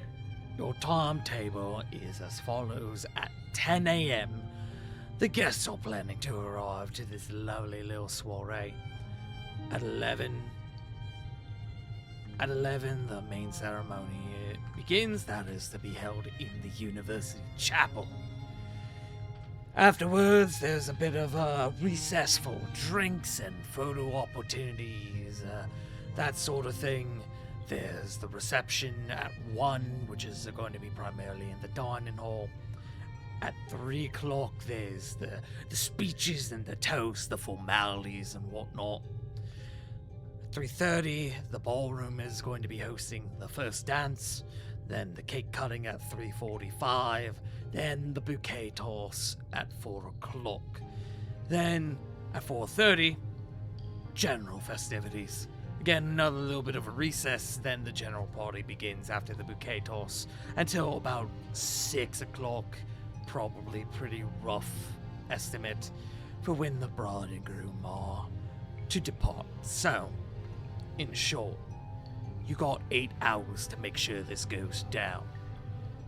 Once everyone filters into the ballroom, well, that's where the majority of guests will be staying for the rest of the event. Now, I don't know when you plan to kick off your big plan, but I'd rightly suggest probably doing it before the main ceremony to keep things less suspicious on yours account. Now, there's also one last very important aspect of this host, and this is where things really begin to get tricky. The university has a sort of security system. A fuck all big chunk of rock that the learned folk called the Scholar's Heart. I'll give you all that name. Mm-hmm. I guess I'll just put this in the library. The Scholar's Heart. No clue how this thing works, but presumably it's a huge chunk of some magical shite, probably meridium or something, that keeps outside magics out and inside magics in. This I've learned is the magic items are unaffected, but it will likely suppress any outside magics that enter the premises, meaning you're gonna want to keep your spell casting for once you're inside. Now, that's where this creates an issue, in that the heart is gonna wreck your disguises, meaning you're gonna have to find a way to disable it. And this is where it gets fun, because what this means, you're gonna need 2 teams. One team is gonna need to enter the campus and find the Scholar's Heart and find a way to disable it. The heart is kept under the main hall, which, as you mentioned previously, there are the sewers. The sewers should give you means to access the main hall.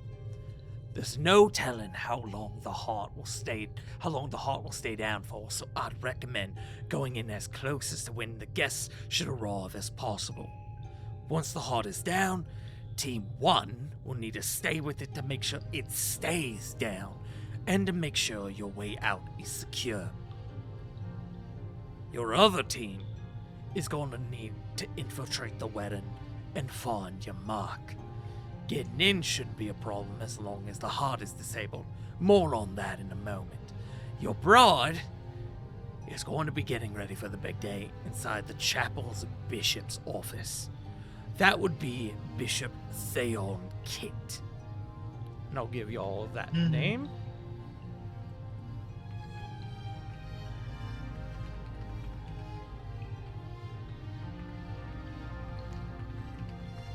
And as he says that name, he throws down a small photo of the individual in question. Theon Kit, Blackwall University Bishop. He looks like the Pope from DMC4. Jesus Christ, he does. You're so right. I was gonna say to call it like a celestial dragon, but I feel like that would have been insulting the man. I just felt he kind of looked like Merlin, to be frank. A little bit, yeah. And this is a very good old man of high status. Mm-hmm. Mm-hmm. Now, the bishop will also be facilitating the wedding on behalf of the university. Not sure yet if he has any direct connections to the Archangels, but if he's school staff and he's officiating the wedding, I'd assume he's probably dirty. You'll sneak your way into the chapel, find your bride, and sneak them out through the back. Once you do, you'll cut into the main hall, conveniently located next door, regroup with the other team, and make your way back down into the sewers. The sewers are going to be how you get out and get back into the main city. So, you're going to want to make sure that your path is clear. And from there, well, you'll head for wherever the fuck you plan to have your safe house. This place ain't so bad, but it's a little out of the way, so I probably wouldn't recommend it.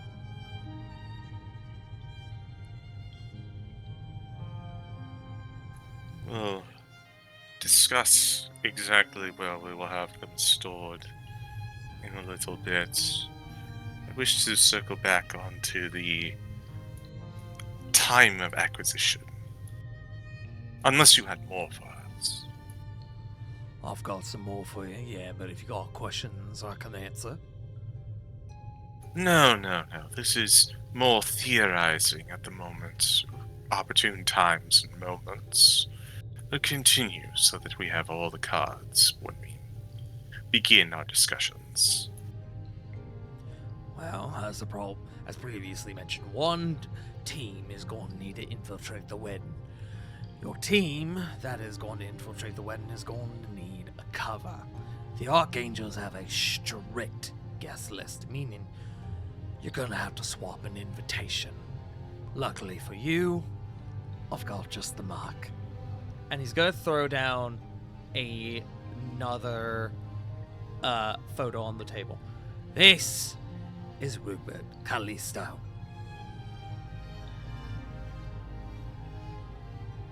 Yeah.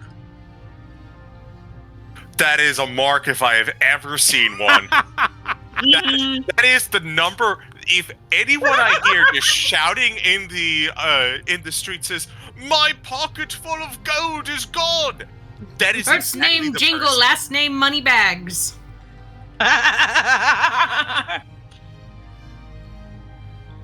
One of the many nobles here in Blackwall, this dirty dealer has quite the income from his real estate dealings.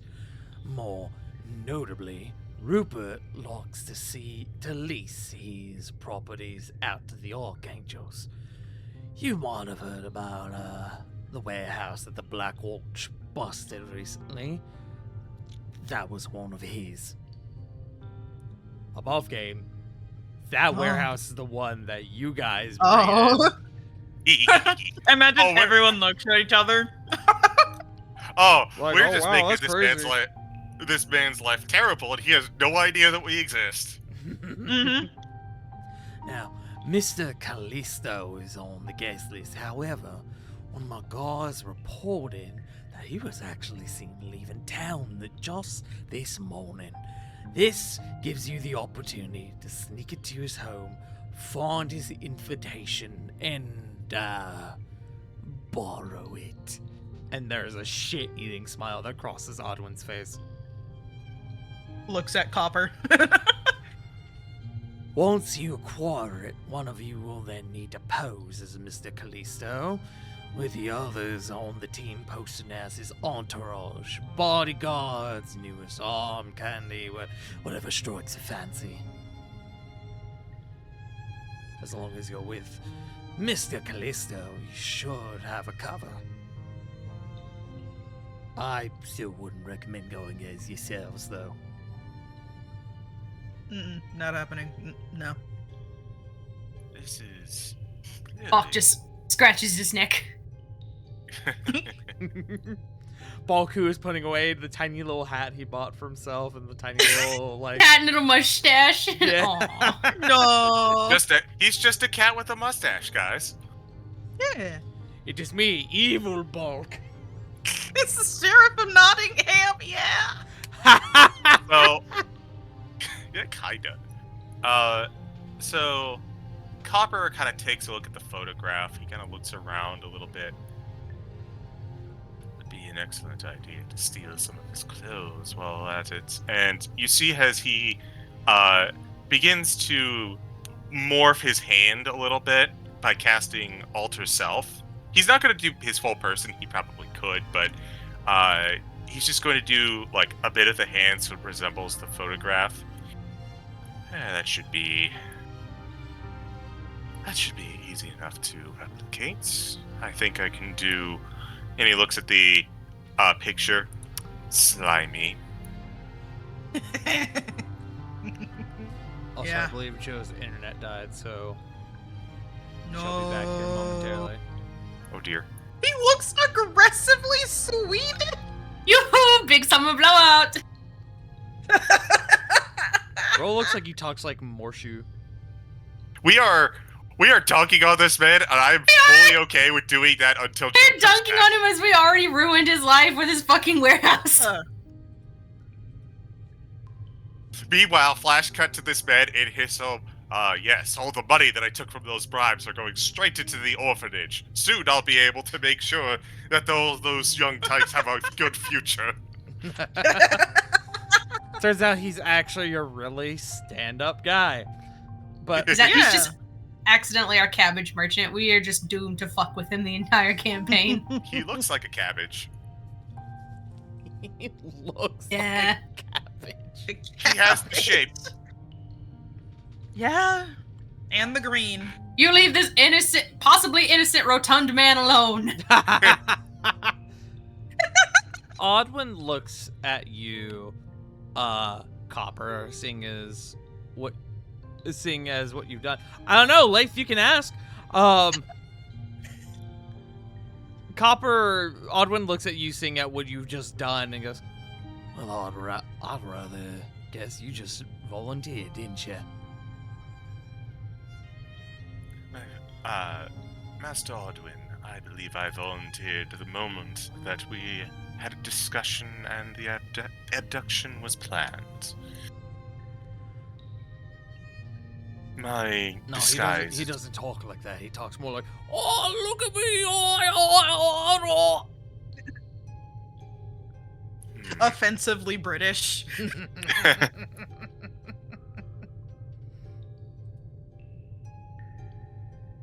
as as Copper looks into it, he kind of looks back to everyone else. Not necessarily. There are pros and cons to this. For one, and he kind of reaches out the hand and holds it against his other hand, which is scaled, and he claps, and he just pricks the top of it to show like a scar, like just a little indentation. Unlike these other scrolls just used to disguise self, this is an actual transformation. On the upside, this means that it should stand up to more direct inspection from, let's say, a guest bumping into one of us. However, the downside is that I will require the appropriate clothing to properly match him, as well as my own.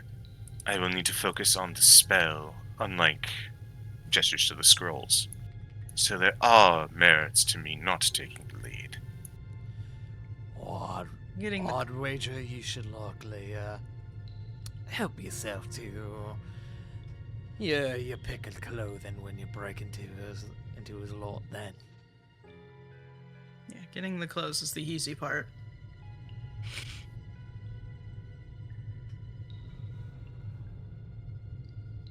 That was a. He looks back to Ogwin.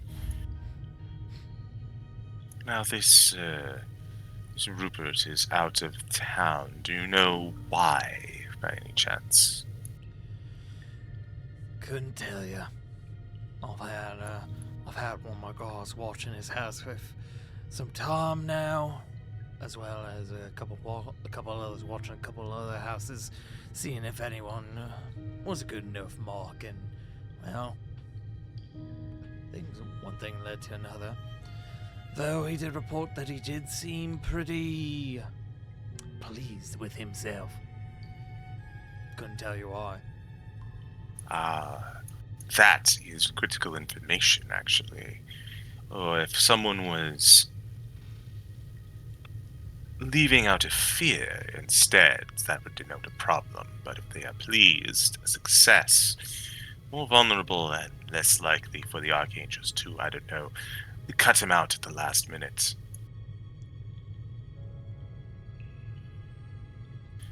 And he kind of looks on over to Odwin. Now,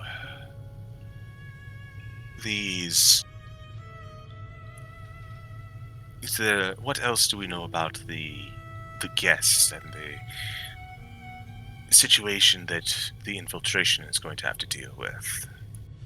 Well, as Connor mentioned, you can presume a lot of these guests are going to have armed detail, especially those coming in from out of town.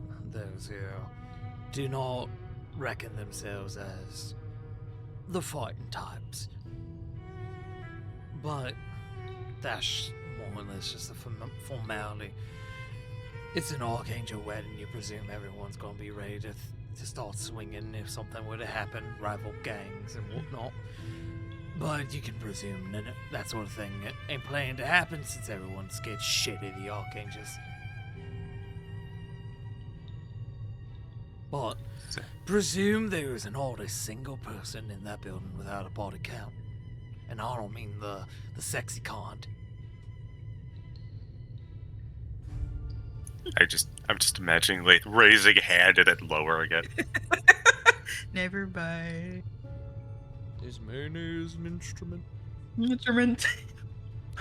I'd wager they'll probably, especially those in the inner circle, will likely have weapons on them. I'd wager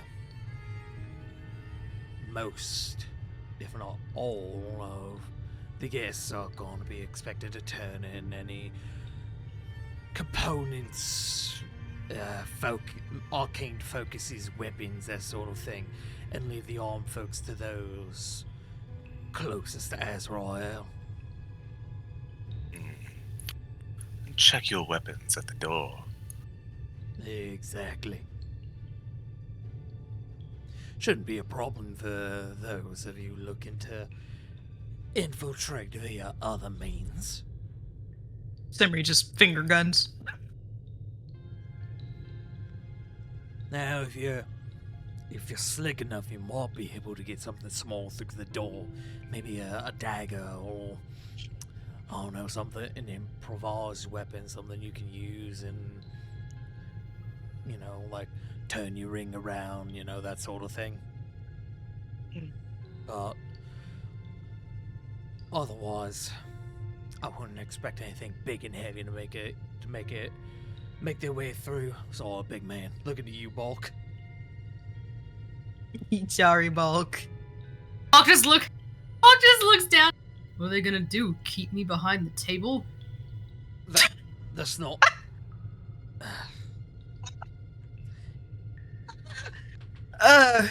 Simri just kind of chortles. She, They're gonna put Bulk in daycare. yeah. Gets Make to him sit run at with the the kid other table. Leonins.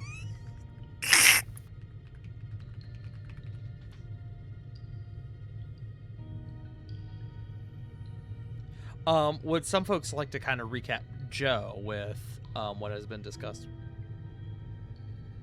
I'd be willing to dish out some inspiration for a small recap for Joe. I'll take it since I just burned mine. So the long and short of it is that this Callisto fellow is leaving because he was very pleased about something, not exactly sure what. We'll have to infiltrate his house in order to get his invitation. Once we acquire the invitation, it's likely going to be whoever is posing as Callisto and their 2 bodyguards, which is going to be in style, as anyone not associated with the Archangel is likely to have a left and right hand to deal with anything that might happen. You also don't need to necessarily be a bodyguard as your cover. Like for one, he Maybe said arm arm candy. candy, whatever flights your fancy.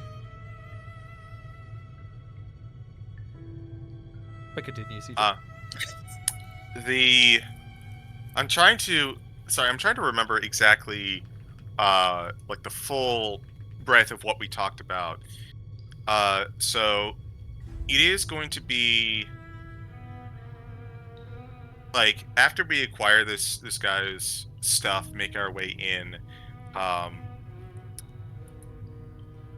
Copper was like the forerunner for being Callisto due to Alter Self, but there are some problems and limitations that may make Disguise Self better.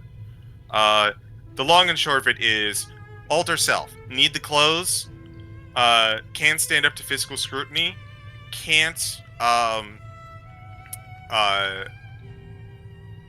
needs concentration, whereas Disguise Self, like if you bump into someone and you don't match, that's going to be an issue, and if you you don't need to concentrate on Disguise Self. So it's a little bit of a give and take. I think that and they are going to be taking everyone's like weapons, arcane focuses, and whatnot at the door to, you know, it's all for safety, no one having an assassination or anything like that. But notably, there is likely going to be some form of armed detail on behalf of the Archangels. Absolutely. Everyone will have a weapon, most likely. The presumption is that there is not someone there that has not killed someone else. Yep. And then the only other thing is that if you are slick enough, you can likely sneak in something like a dagger or something that could, unassuming, be used as a weapon. Yeah, it provides weapons, Smile. But, yes. That's a small recap. CG, go ahead and take a point of inspiration. Thank you.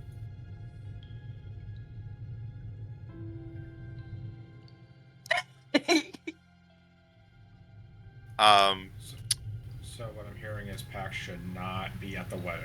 He should be. Oh, cut out. You cut out, yeah. I said that Pax should not be at the wedding. He should be towards the Scholar's Heart, because with how the Archangels marked him, like just mere weeks ago, his face is going to be very recognizable. Well, we He's do with have the Bach on disguise Team stealth, Sewer. but yeah, most likely Team Sewer. Yeah.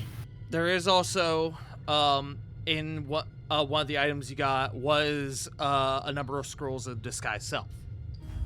Yeah.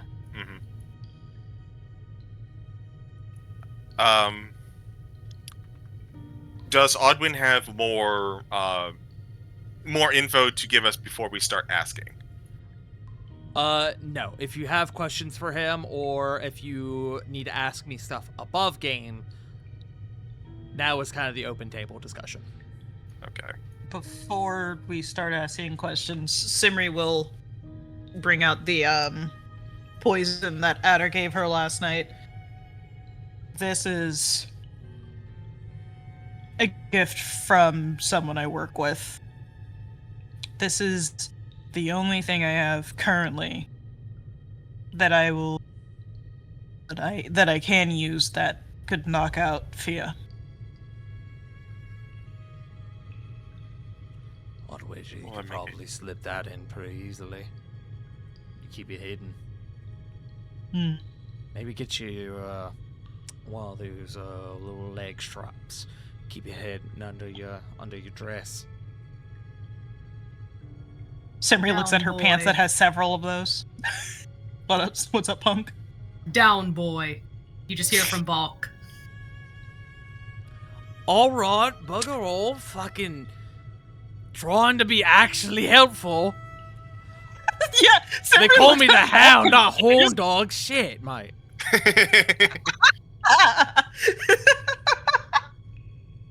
You have been helpful. Very. Oh, And- please. Just I don't have forget a- your old friend. Just don't forget your old friend, Aldwin. Oh, absolutely not. In fact, after this boils down and we all make it through on the other side, because everything is going to go swimmingly, and I might need to have some more conversation later. Love the confidence. There's time for realism and there's time for confidence. I'll let the realism kick in later when we're actually in it.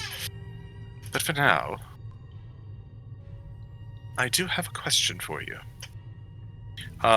Copper is going to reach into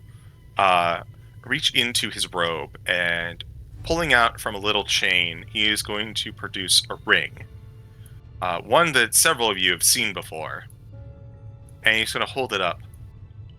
What do you think the scrutiny might be that Rupert would have a new ring to show off?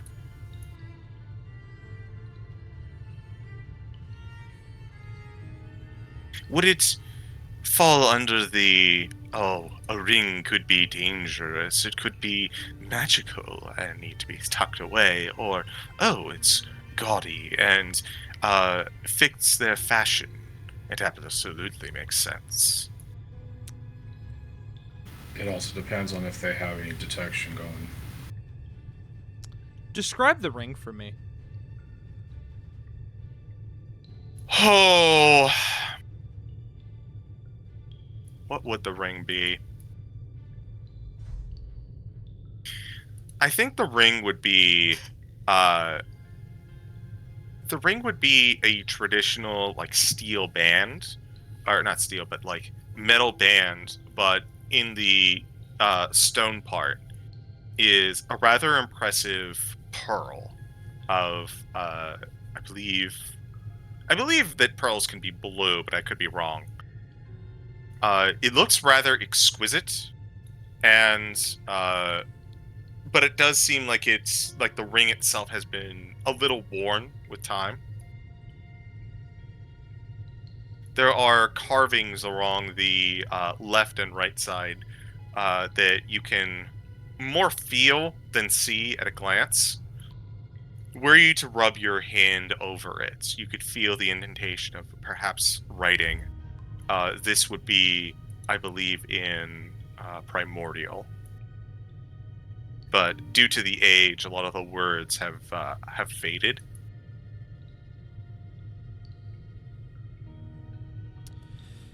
Yeah, I know that, old boy, Rupert ain't the casting top, but I wouldn't be surprised either if they are just checking all general goods like that for magics. The odd way I'd wager maybe stay on the safe side, but I wouldn't be surprised if you could get away with it either. Gamble then. And Copper is going to think on it. Worst that I can do is begrudgingly acquiesce.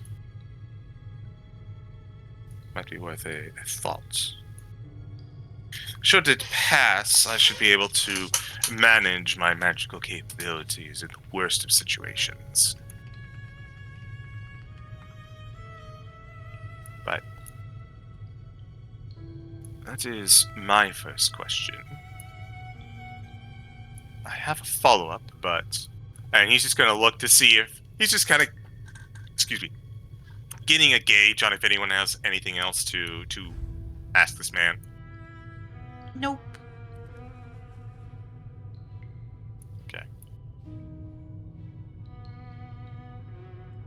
That brings us to the idea of when.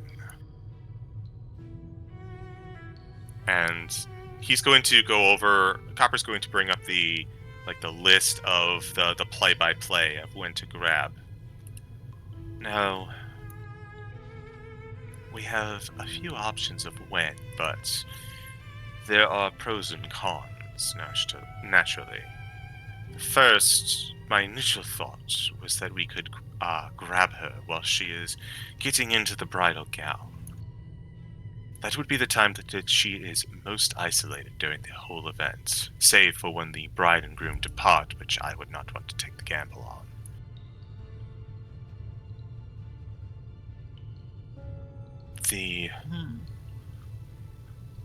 After that, however, they are supposedly going to be in front of everyone, making a show of it, being involved.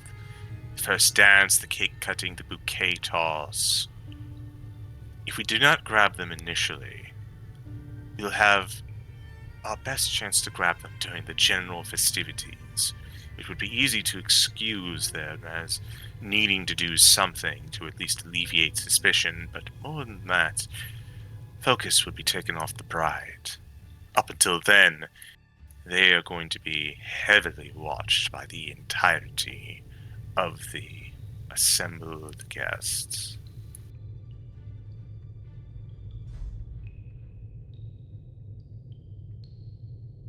So it sounds like the earlier the better.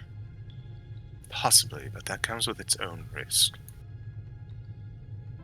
Once the guests are in full swing, the guards are going to be busy watching them. If we attempt to grab her beforehand, they'll be focused on getting her back.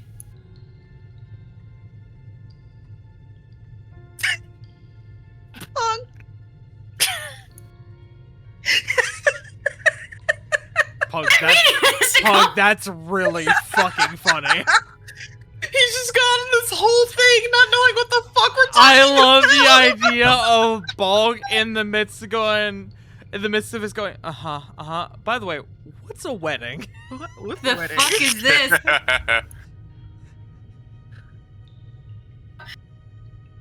What? So really, the timing of, when the this is me above game, when the main ceremony starts, determined by how many guests have to be introduced. Because an hour for all guests is a good assumption, but could take a little long. You want my Or shorter. recommendation? Mm-hmm. Do it before the ceremony. At least then if the bride goes missing, people can just chalk it up to being left at the altar. Here's what you do. Yeah. Here's the way I sees it. Your first team goes in 9 a.m. Combs through the sewers, gets onto the main campus, gets up there as close to, and disables the Scholar's Hall as close to 10 o'clock as possible. Then, when it's all said and done, you let the other team know your infiltration team can make their way in, just saunter on in with the rest of the guests. Since you're already posing as one, We're already going to the chapel, as that's where the main ceremony is. Find your bride, get her, get out. Before anyone is any the wiser. Oh, the bride's not there. Oh, it's time for the ceremony. Where's the bride? Little bit of panic, sure, but ultimately it will be chalked up to the bride just didn't want to get married. Left the groom at the altar. Where? So sad. They'll get over it. They're archangels. But sow a nice little seed of growing pains between the archangels and whoever is planning this, so. I actually have that. One more time, Pack? One more time, buddy. Oh, I'm gonna fucking murder Discord. I swear to fucking. Yeah. Do it. No, the fucking Steam Deck is fucking up. I can't fucking win with technology today. I swear to fucking God. Anyway, Pac would say, that's what I was thinking of too. Just snagging her before the ceremony. Let Reichenberg and the Archangels fight about it. let me posit this. It sounds like we are in agreement that getting there first, the beginning of before the ceremony, is the way to go. Should that fail, our next best chance to grab her would be probably in between the main courtyard and the reception, when there's a transit from one area to the other. After that, she is going to be involved until after the bouquet toss. That would be our third opportunity to potentially find her, in worst case scenario, at the bride and groom depart. Those are our 4 windows, starting with, and hopefully only needing, the first one. That's if they don't up security after the bride's getting a little finicky, a little paranoid. Indeed. But But we can't. Go ahead. But we can't make assumptions about what they are going to do, else we get into a spiral of planning for things that would never happen. That's how I fell asleep at night. Option. Hmm? Bride and the groom are going to be leaving at 6 o'clock. Could wait until the ceremony's over, wait until they leave, going on their little honeymoon. Ambush them while they're on their way out. Now, the big issue there is that obviously you've got a witness. You're going to have to figure out what to do about the groom, but if it's just the two of them making their way out, shouldn't have to worry about any guard detail. Shouldn't have to be worried about anyone being any the wiser. The problem is that Fia's going to be... Fia's going to be going towards Novak almost immediately after the wedding, from what we gather. Well, we don't know a timeline for that, sadly. We just assume she may be. That is the biggest problem there. Have y'all told Odwin about the assassination plot, by the way? You know, I thought he was clued in on it. I thought he was clued in I'm well. gonna If assume- not, then Pac definitely let it slip. I'm presuming he's in on it, but it would be really funny if in this moment he just goes, "Wait, what do you mean by that?" What? I knew y'all were crazy. He just packs up the backpack to leave. I knew y'all crazy. I'm out. No. Too much. You know, I'm actually, I don't want to get involved, actually. Oh, soon I'd rather be the big guy's fucking, like whoopee cushion or something. No, I'm out. Fuck that. Whoopee cushion? yeah. I was just thinking getting squished. Excuse me. Sorry. Punching bag, maybe? Who fucking knows? Yeah, whoopee cushion. You sit on them. Whoopee Yeah. cushion. Anyways. So, aiming for the first. If we go for the last, I think that would cause a few too many complications. Leaving at the first, if we do so, I like the angle about the cold feet at the altar, although I do suspect that such a thing would be maybe a bit harder to swallow, given that this is an arranged marriage, and there are going to be a lot of angry individuals with a deal that fell through. That being said, Copper is going to look to the rest of the group real quick. We have some work that needs to be done tonight. Some of us need to make our way out to this Rupert's, Master Rupert's manor. And the others should probably see to the sewers. Make sure that it is something that we are aware of, we know of, we can travel without issue. Right, Third- yes. Tonight, at around 7-ish, I am getting a map of the sewers. Excellent. Still, Oh, well, ain't A that map is- fucking convenient. I know people. even so, map in hand is good and all. I'm more concerned about surprises or anything that we may bump into. You never know. Make sure the path is sturdy. And then lastly, we need to establish our safe house. Seems as though we have a busy day ahead of us. But the other thing, as we are delegating duties, 2 teams. Who goes where? Team Snatch and Team Run. This seems like an above game discussion. So, you guys are looking to put together 2 teams. One to go to find your way into the sewers, get under the university, find your way up, and find and deactivate the Scholar's Heart, while the others are set to infiltrate the wedding and find your target and make out with them without being caught. Now, I would suggest the standard 3-3 format, but you don't necessarily need to do it that way. You could send one person to infiltrate the wedding and the rest to handle the Scholar's Heart if you choose. But maybe I don't recommend that.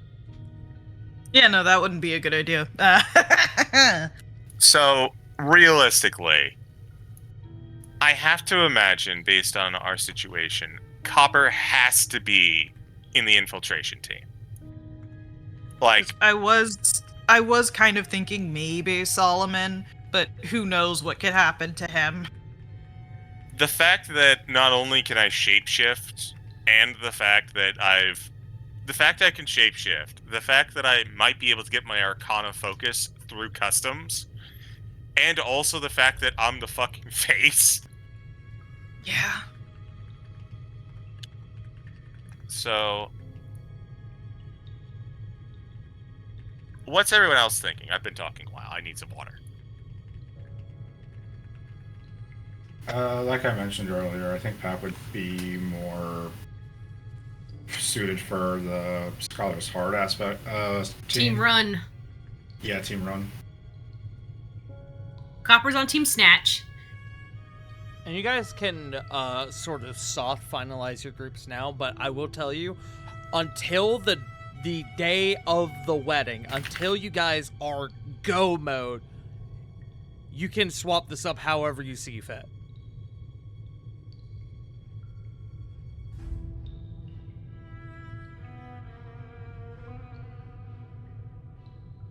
And obviously, Simri's on Team Snatch. Yeah, I think someone of your caliber would be good. Admittedly, I'm kind of thinking that you, me, and one of our more martially focused individuals should make up the infiltration team, because I think it'd be good if we had at least, first of all, one person for you to have a backup, and rogue and everything. But second, I think it would be good to have at least one person that looks like they're like hired muscle, So Also, I someone just who can want to carry the confirm, body. I want to confirm real fast. Team Snatch is your infiltration team, correct? Yeah. Yes. Team Run is your Scholar's Heart. Get team. away. Yes. Yeah. Great. Just confirming. I'm putting Snatch it down murder. in my notes, so I'm just. Yeah, making you just sure. can't Oh. see. It's just Bach and Pact just doing rock paper scissors for who's gonna be on Team Snatch. Because they're like, no, you go. No, you go. They know who they're looking for me, bro. You don't understand. They're looking for me too. Bro, wait. One of us has to go. Frickin' just grabs Paul by the scruff. If Malachi's there, I am a dead man.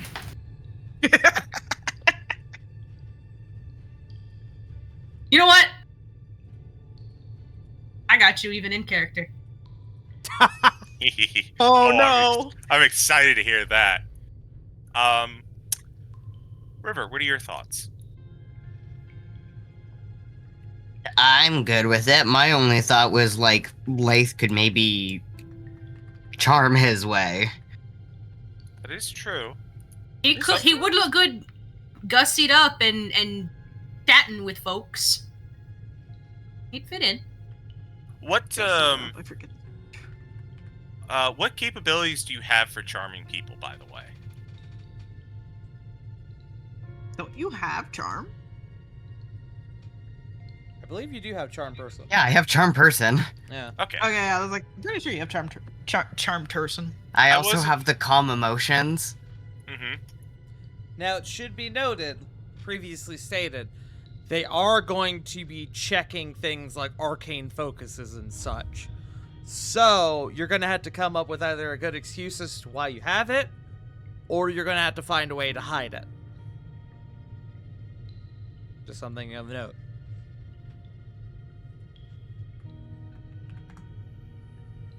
Though, you do have actually kind of the benefit of being a cleric in this matter, because because as you're going, to a church, you can easily be like, well, you see, Ossifer, this is my religious symbol. Smile. Yeah. And you know what? Actually, wait, hold on. It This makes works for sense. Laith You're a because cleric it's of the love. goddess of love. Yeah. This is to commemorate the marriage. Ooh, that's a really good idea. I had a dumb and convoluted idea that we kidnap the bishop and Lath just serves as a officiant. That would be Kidnap pretty the- funny. Enough the bishop, replace marriage. Yeah. Hey, all I'm saying is that you have We are the scroll of gathered to disguise heal self. today. This is true, we do. As much as I want to do that, and I do, I'm having flashbacks to how do I put this? I'm having flashbacks to she has a J- burrow speed of 1 foot. 1 foot, pick her I was up. about to say the warning. We only have enough energy in us for one kidnapping that day, okay? Not 2. But yeah, honestly, Copper, Simri, Lath for infiltration. Maybe Bulk Pact. And then Solomon and Bulkler Pact. Whoever goes down on Team Run. I'm okay. So yeah, it sounds like for sure Semri and Copper for team infiltration, and then it sounds like Solomon for sure on the Scholar's Heart. Mm-hmm. And then the other 3 are interchangeable. Like, they can go on either team. Lath has a very good reason to be with the main team. The same kind of goes for each of the others, but there's a drawback, that sort of thing. Like, Pact would be the best if everyone's weapons get confiscated, because he can fight without weapons, but also could be spotted by Malachi. Bach blends in the most as, like, quote-unquote hired muscle. So there's validity with that, but it does sound like Solomon for Team run, and then everyone else for a team, and then Copper and Semery for team infiltration, I think is where I'm willing to leave this for now. We're definitely going to talk the ins and out of it in the group chat later. Yeah, y'all don't need to finalize Well- your decision now. Just kind of keep me updated on things. Understood. Well, J. Frost, that is a good question, because would that be considered, shaking her? What? Vortex warp. Oh. Sorry, I'm confused because I'm receiving DMs of maps from Jake. That's for tomorrow. Oh. Oh, okay. I was very confused. Yeah. Vortex warp. It does do damage, I believe. Hold on. Vortex warp. You magically twist space around another creature you can see within range. Constitution saving throw. Target is teleported. Blah blah blah blah blah. No, technically this wouldn't affect them in any way. It would teleport them, unless you teleport them off a ledge and they fall. Yeah. Okay. That does, I think it was CG and I were talking about it earlier. Simri's psychic powers. How that works with the funny, wall of stop magic from going in, stop outside magic from going in and stopping inside magic from going out. Why don't you make me an Arcana check, Simri? Yeah, sure, Arcana check. Oh, that's a 15. That is an innate magic ability that you have. You presume that you can likely, if you're outside, send a message and make a connection with someone that is also outside. If you're inside, you can connect with and send a message to someone who is inside. You can presume if you're inside and target is outside, or vice versa, it will not work. Okay. Yes, my assumption was right. Make the connection in. Oh, well, I guess that does beg the question. If I make it outside and then inside would. One more time, you cut out. If I make the connection outside and then I go. And you. You're killing me.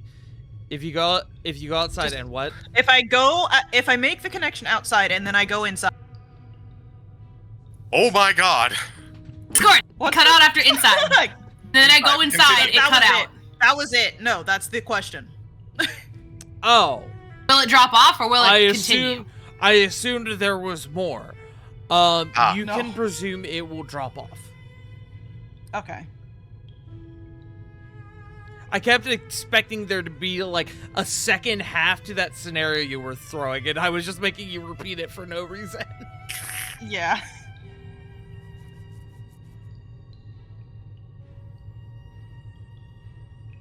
Okay. I do have one more question for Odwin. The rest of the campus, are the students still there? There was talk of the cover story being a remodeling. As far as I understand it, every student has been sent home for the week. Really now? Students are meant to start returning day after tomorrow. Copper at this juncture gets a bit of an idea. I have an idea about perhaps causing a distraction, but this is definitely shooting the moon, as it were.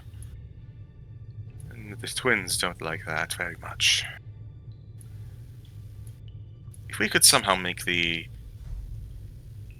need of renovations more feasible, then perhaps there's an opportunity for the worst kept secret in all of the underworld to be aided and perhaps relieved. Mhm. Perhaps it's my my mind for everything, but let us assume that the worst comes to happen and a distraction is needed. We could cause some damage to the university proper, keep the students at home for a longer period. Would that not give a window for perhaps the Black Watch to move in on that turf?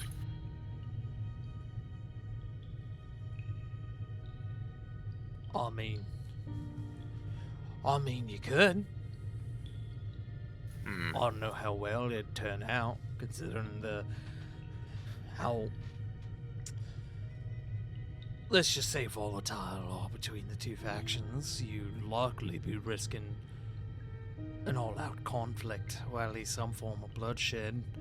If you're going to do that sort of thing, wager, you just need to be extremely, I won't use the word careful, but... How careful can you be? It's a wedding. There will be bloodshed. Everyone Look at the turns to hard look. camera. Yeah. Easy, you just cause fight. A big...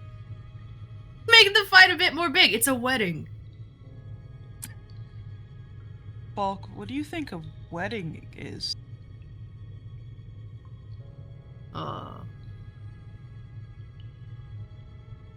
Well, a gathering where usually the eligible fight for, I'm guessing the bride is the eligible person in this one. Winner joins they join the winner's clan.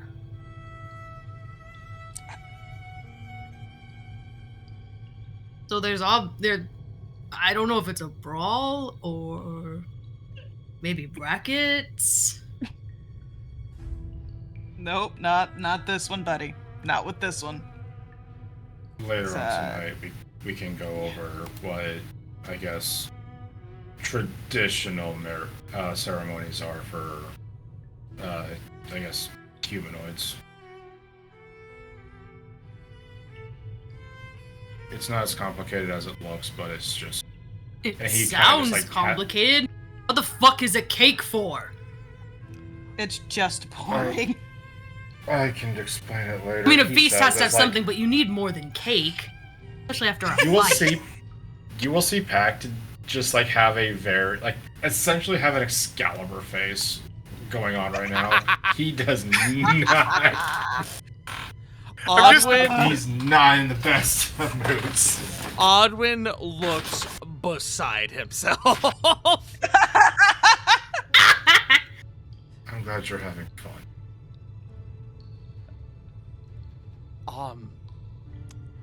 Wow.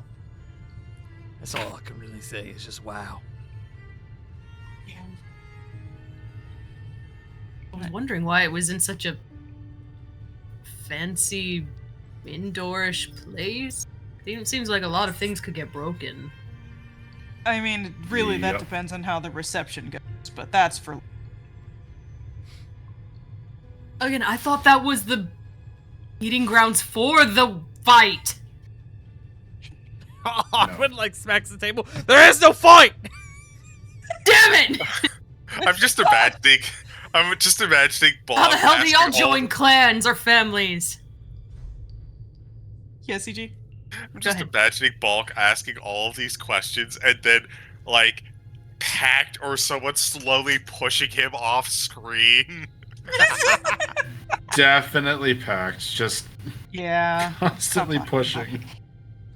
Well, you see, Bulk. But why is there a fight if you're going to go off in the... Well, you see, big man.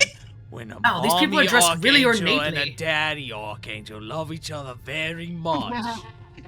Sometimes not at all. Yeah, it's Well, probably right now. Yeah. Let's not overcomplicate it for the big man.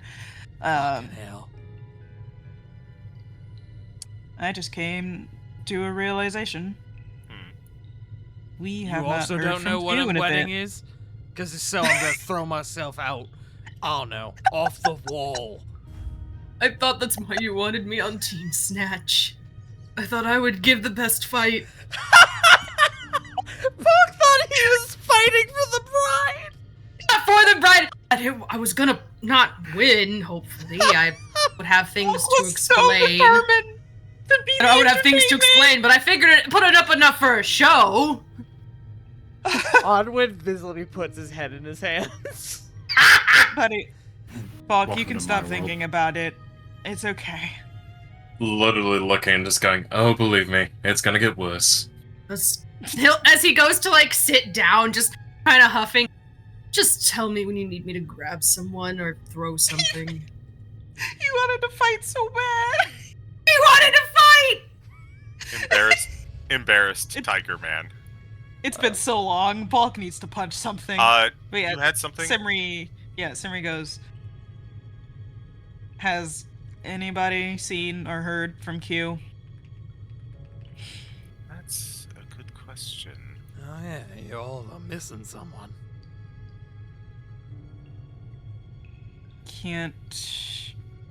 Don't like the thought that pops up when I think about what might have happened, but also there's an infinite amount of things that could have.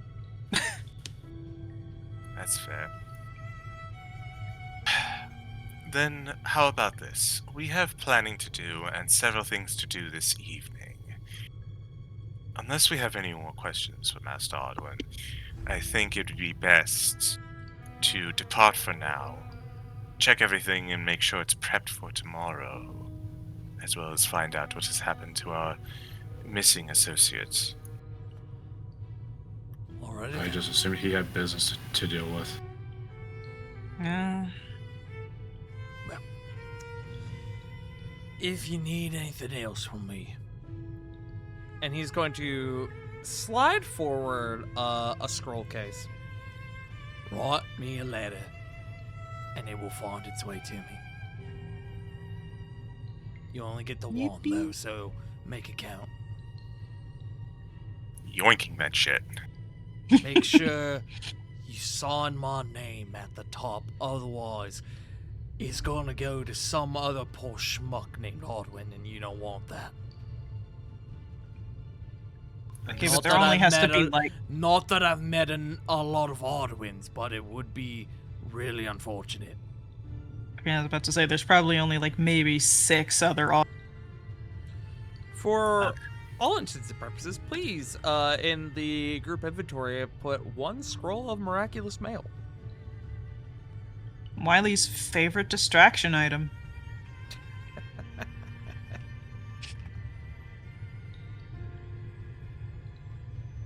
Just double checking. Yes.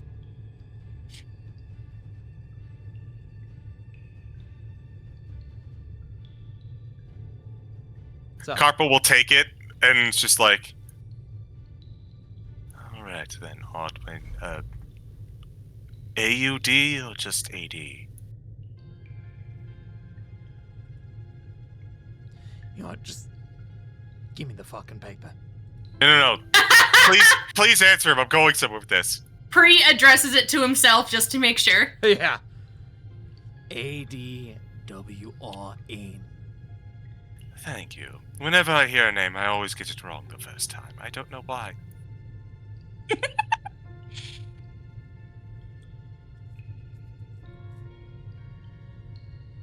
Now that that's bit's over. Any last minute questions for Odwin, my friends? Not for me. Going once. Going twice. Alrighty. You guys now with some form of a plan in the making, with a few things to do before the end of the day, and a few people to find. That is where we're going to go ahead and end for tonight. Hooray! You guys get a additional week to come up with, to culminate your thoughts, begin formulating your teams, and think about how you want to go about doing this grand scheme, as well as getting some of these other things you need to do here on this day, the 27th of Wintercrest. But until then, my friends, let's go ahead and send it on around the table. Let's start with we'll roll tonight. Let's start with River.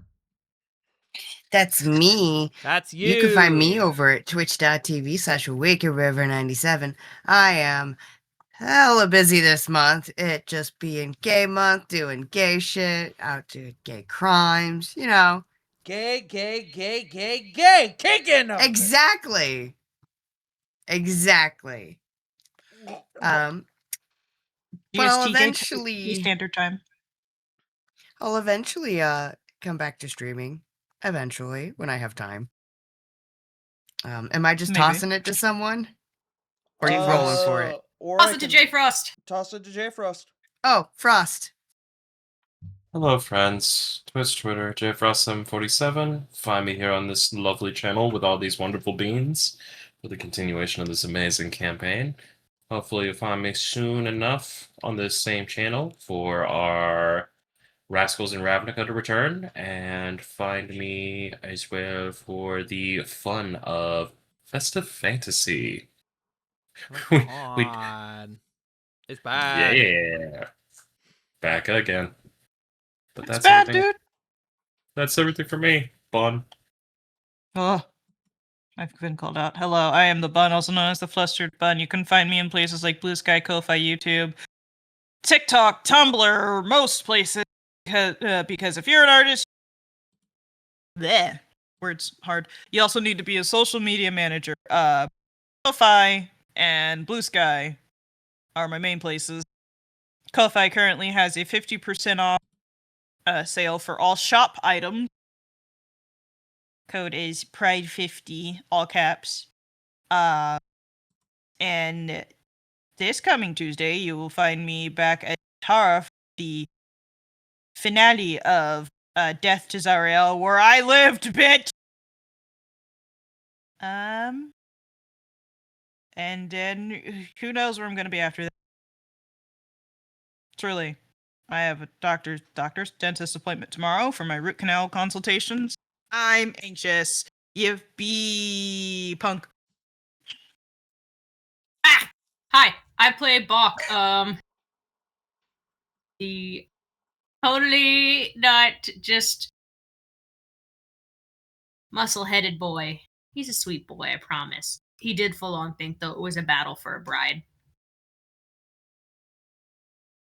But you all Honestly, can a great find name me. for next episode, though. Bride brawl. No. You all can find me though on mostly Blue Sky and Instagram at Punk Your Dog. I do have a Twitter, but I don't really use it. I'll come back to streaming eventually. I had to take a hiatus because there was death in the family, and it was very hard on me and my mother.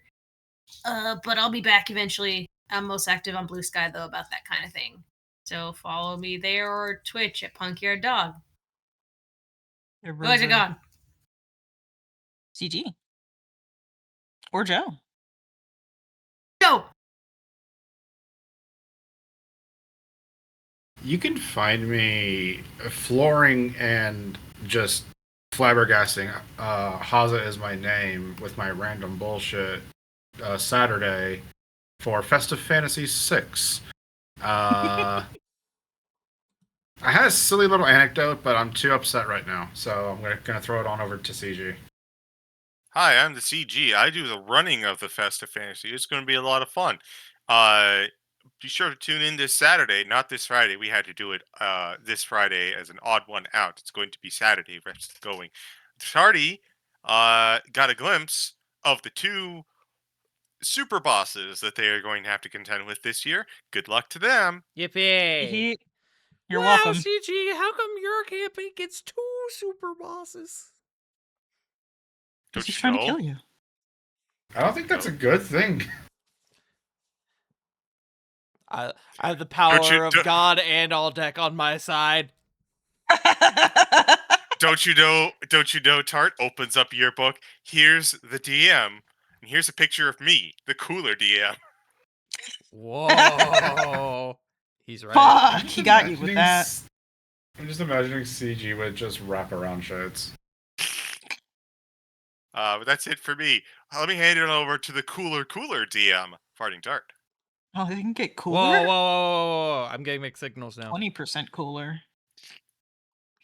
Guys, gals, non-binary pals, hello, and thank you for joining us tonight. My name is Farting Tart. I have been your humble dumble master for the evening. My name is Farting Tart. You can find me at twitch.tv/Farting Tart, where I am a variety dog tuber. I primarily deal with horror games, Souls-like challenge runs, randomizers, those sorts of things.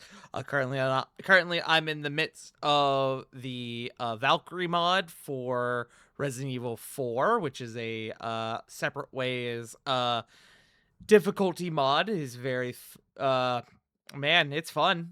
It's a time. It's fun though. Hey, let's beating your ass. It is beating my ass, but I am winning. Also, the You Have Uno tournament is very, very quickly now approaching its finale. We only have a couple matches left. So, 3 of them, in fact. Count them 3. Before we wrap up the tournament for the year. It has taken way too damn long. I'm going to be so honest. So, I know June. I know a number of people are going to be relieved with it when it's over, myself being one of them. But you can also find us here on Tuesday for the final session of Death to Zariel.